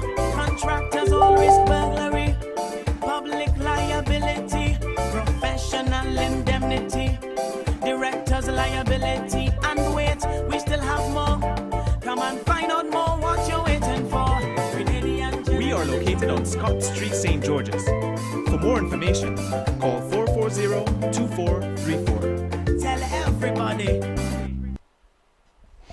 Alrighty, folks, just about time to pull the curtain down here this morning. Let me say thank you for so many of you who joined us from various parts of the world this morning. Always good to see you.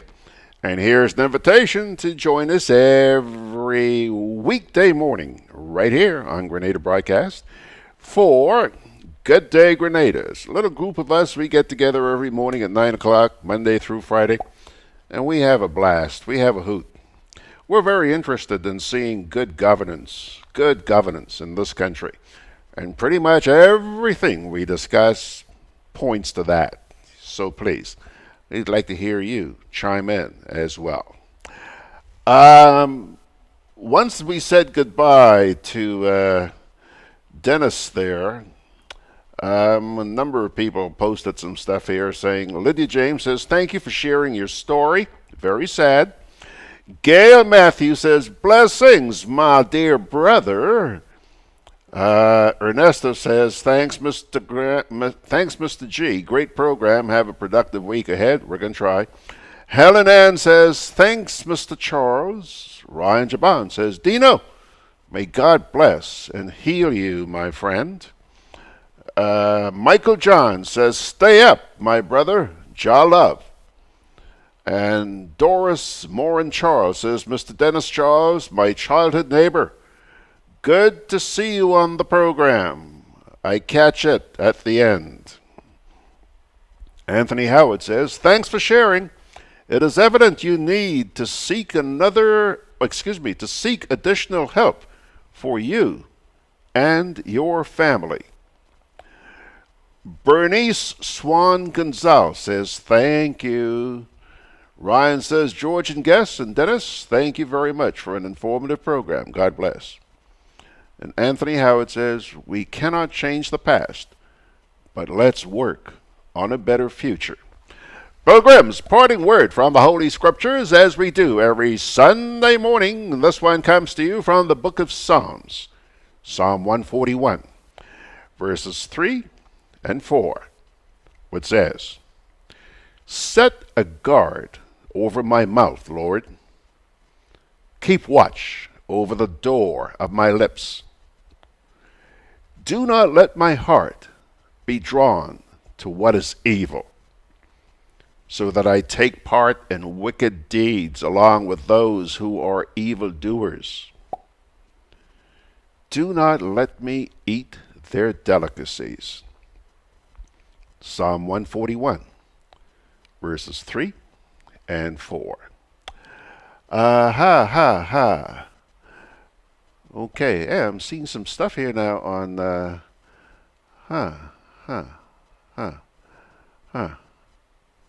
Okay, before I go, I'm seeing some stuff here on Rumble Chat. I'm just going to be reading these for the first time, so bear with me. Wow, there's a lot of stuff here. Clearly, Tessa Barry says, clearly we have not yet healed. Your pain is still evident. Talking about it is a good start. God be with you, sir, and thanks for sharing. Donna Lucen says, after 40 years of the revolution, we still have people walking in pain of the revaluation. When will true reconciliation come? Our nation will not heal until we speak our truth about this time in history. Sir, your life was forever changed. You, sir, have a lot to tell. Please tell your story. Forgiveness will come. It starts with you, sir. We will rise, says, the truth shall always prevail. And I pray that the ones who are alive and committed these crimes against humanity will make amends and ask for forgiveness. Margot says, Dennis Charles, you are so brave. Got your back. Thanks so much. Hugs. George Lohar says, Dennis Charles, tell us all about Dr. Rupert Chappelle. Who are those that arrested him in Liverpool and who abused him at the Richmond Hill prison? Margot says, at last people are having the strength and courage to speak out. A lot of people who are saying that they did not know, they are lying. They knew a lot about it. Tessa Barry says, history reveals that revolutions have more than one side. All sides must be told. We know a lot about the good side, and thanks to time, we're also learning about the bad side. Margot says, truth, all facts, 100% facts. Bury doesn't help. It does more harm than good. But that is the only way you can deal with it back then. Mary Campbell says, Mr. Grant, This talk about youthful indiscretion is a shameful excuse, as they and we knew and were taught what is right and wrong. The Grenada Revolution had both good and bad and the ugly. Margot says Maurice Bishop was mentally ill, a liar, a conniving beast. To con prisoners, ask how if he knows. Well, I don't understand what that person is saying. Glenn Andrew Mark says, I will leave with John 8:7. And Alana Morris Van Tassel says, sorry to have missed Mr. Charles's visit. I will catch the recording another time. Mr. Charles had an important story he is sharing. Absolutely, Alana. Pilgrims, yeah. Got to run. Georgie Porgy is out of here. Thank you so much. Thank you, Dennis. Thank you, everybody. Rachel, for being here this morning. God bless you all, and I'll see you tomorrow morning at 9 o'clock and every weekday morning right here. So long.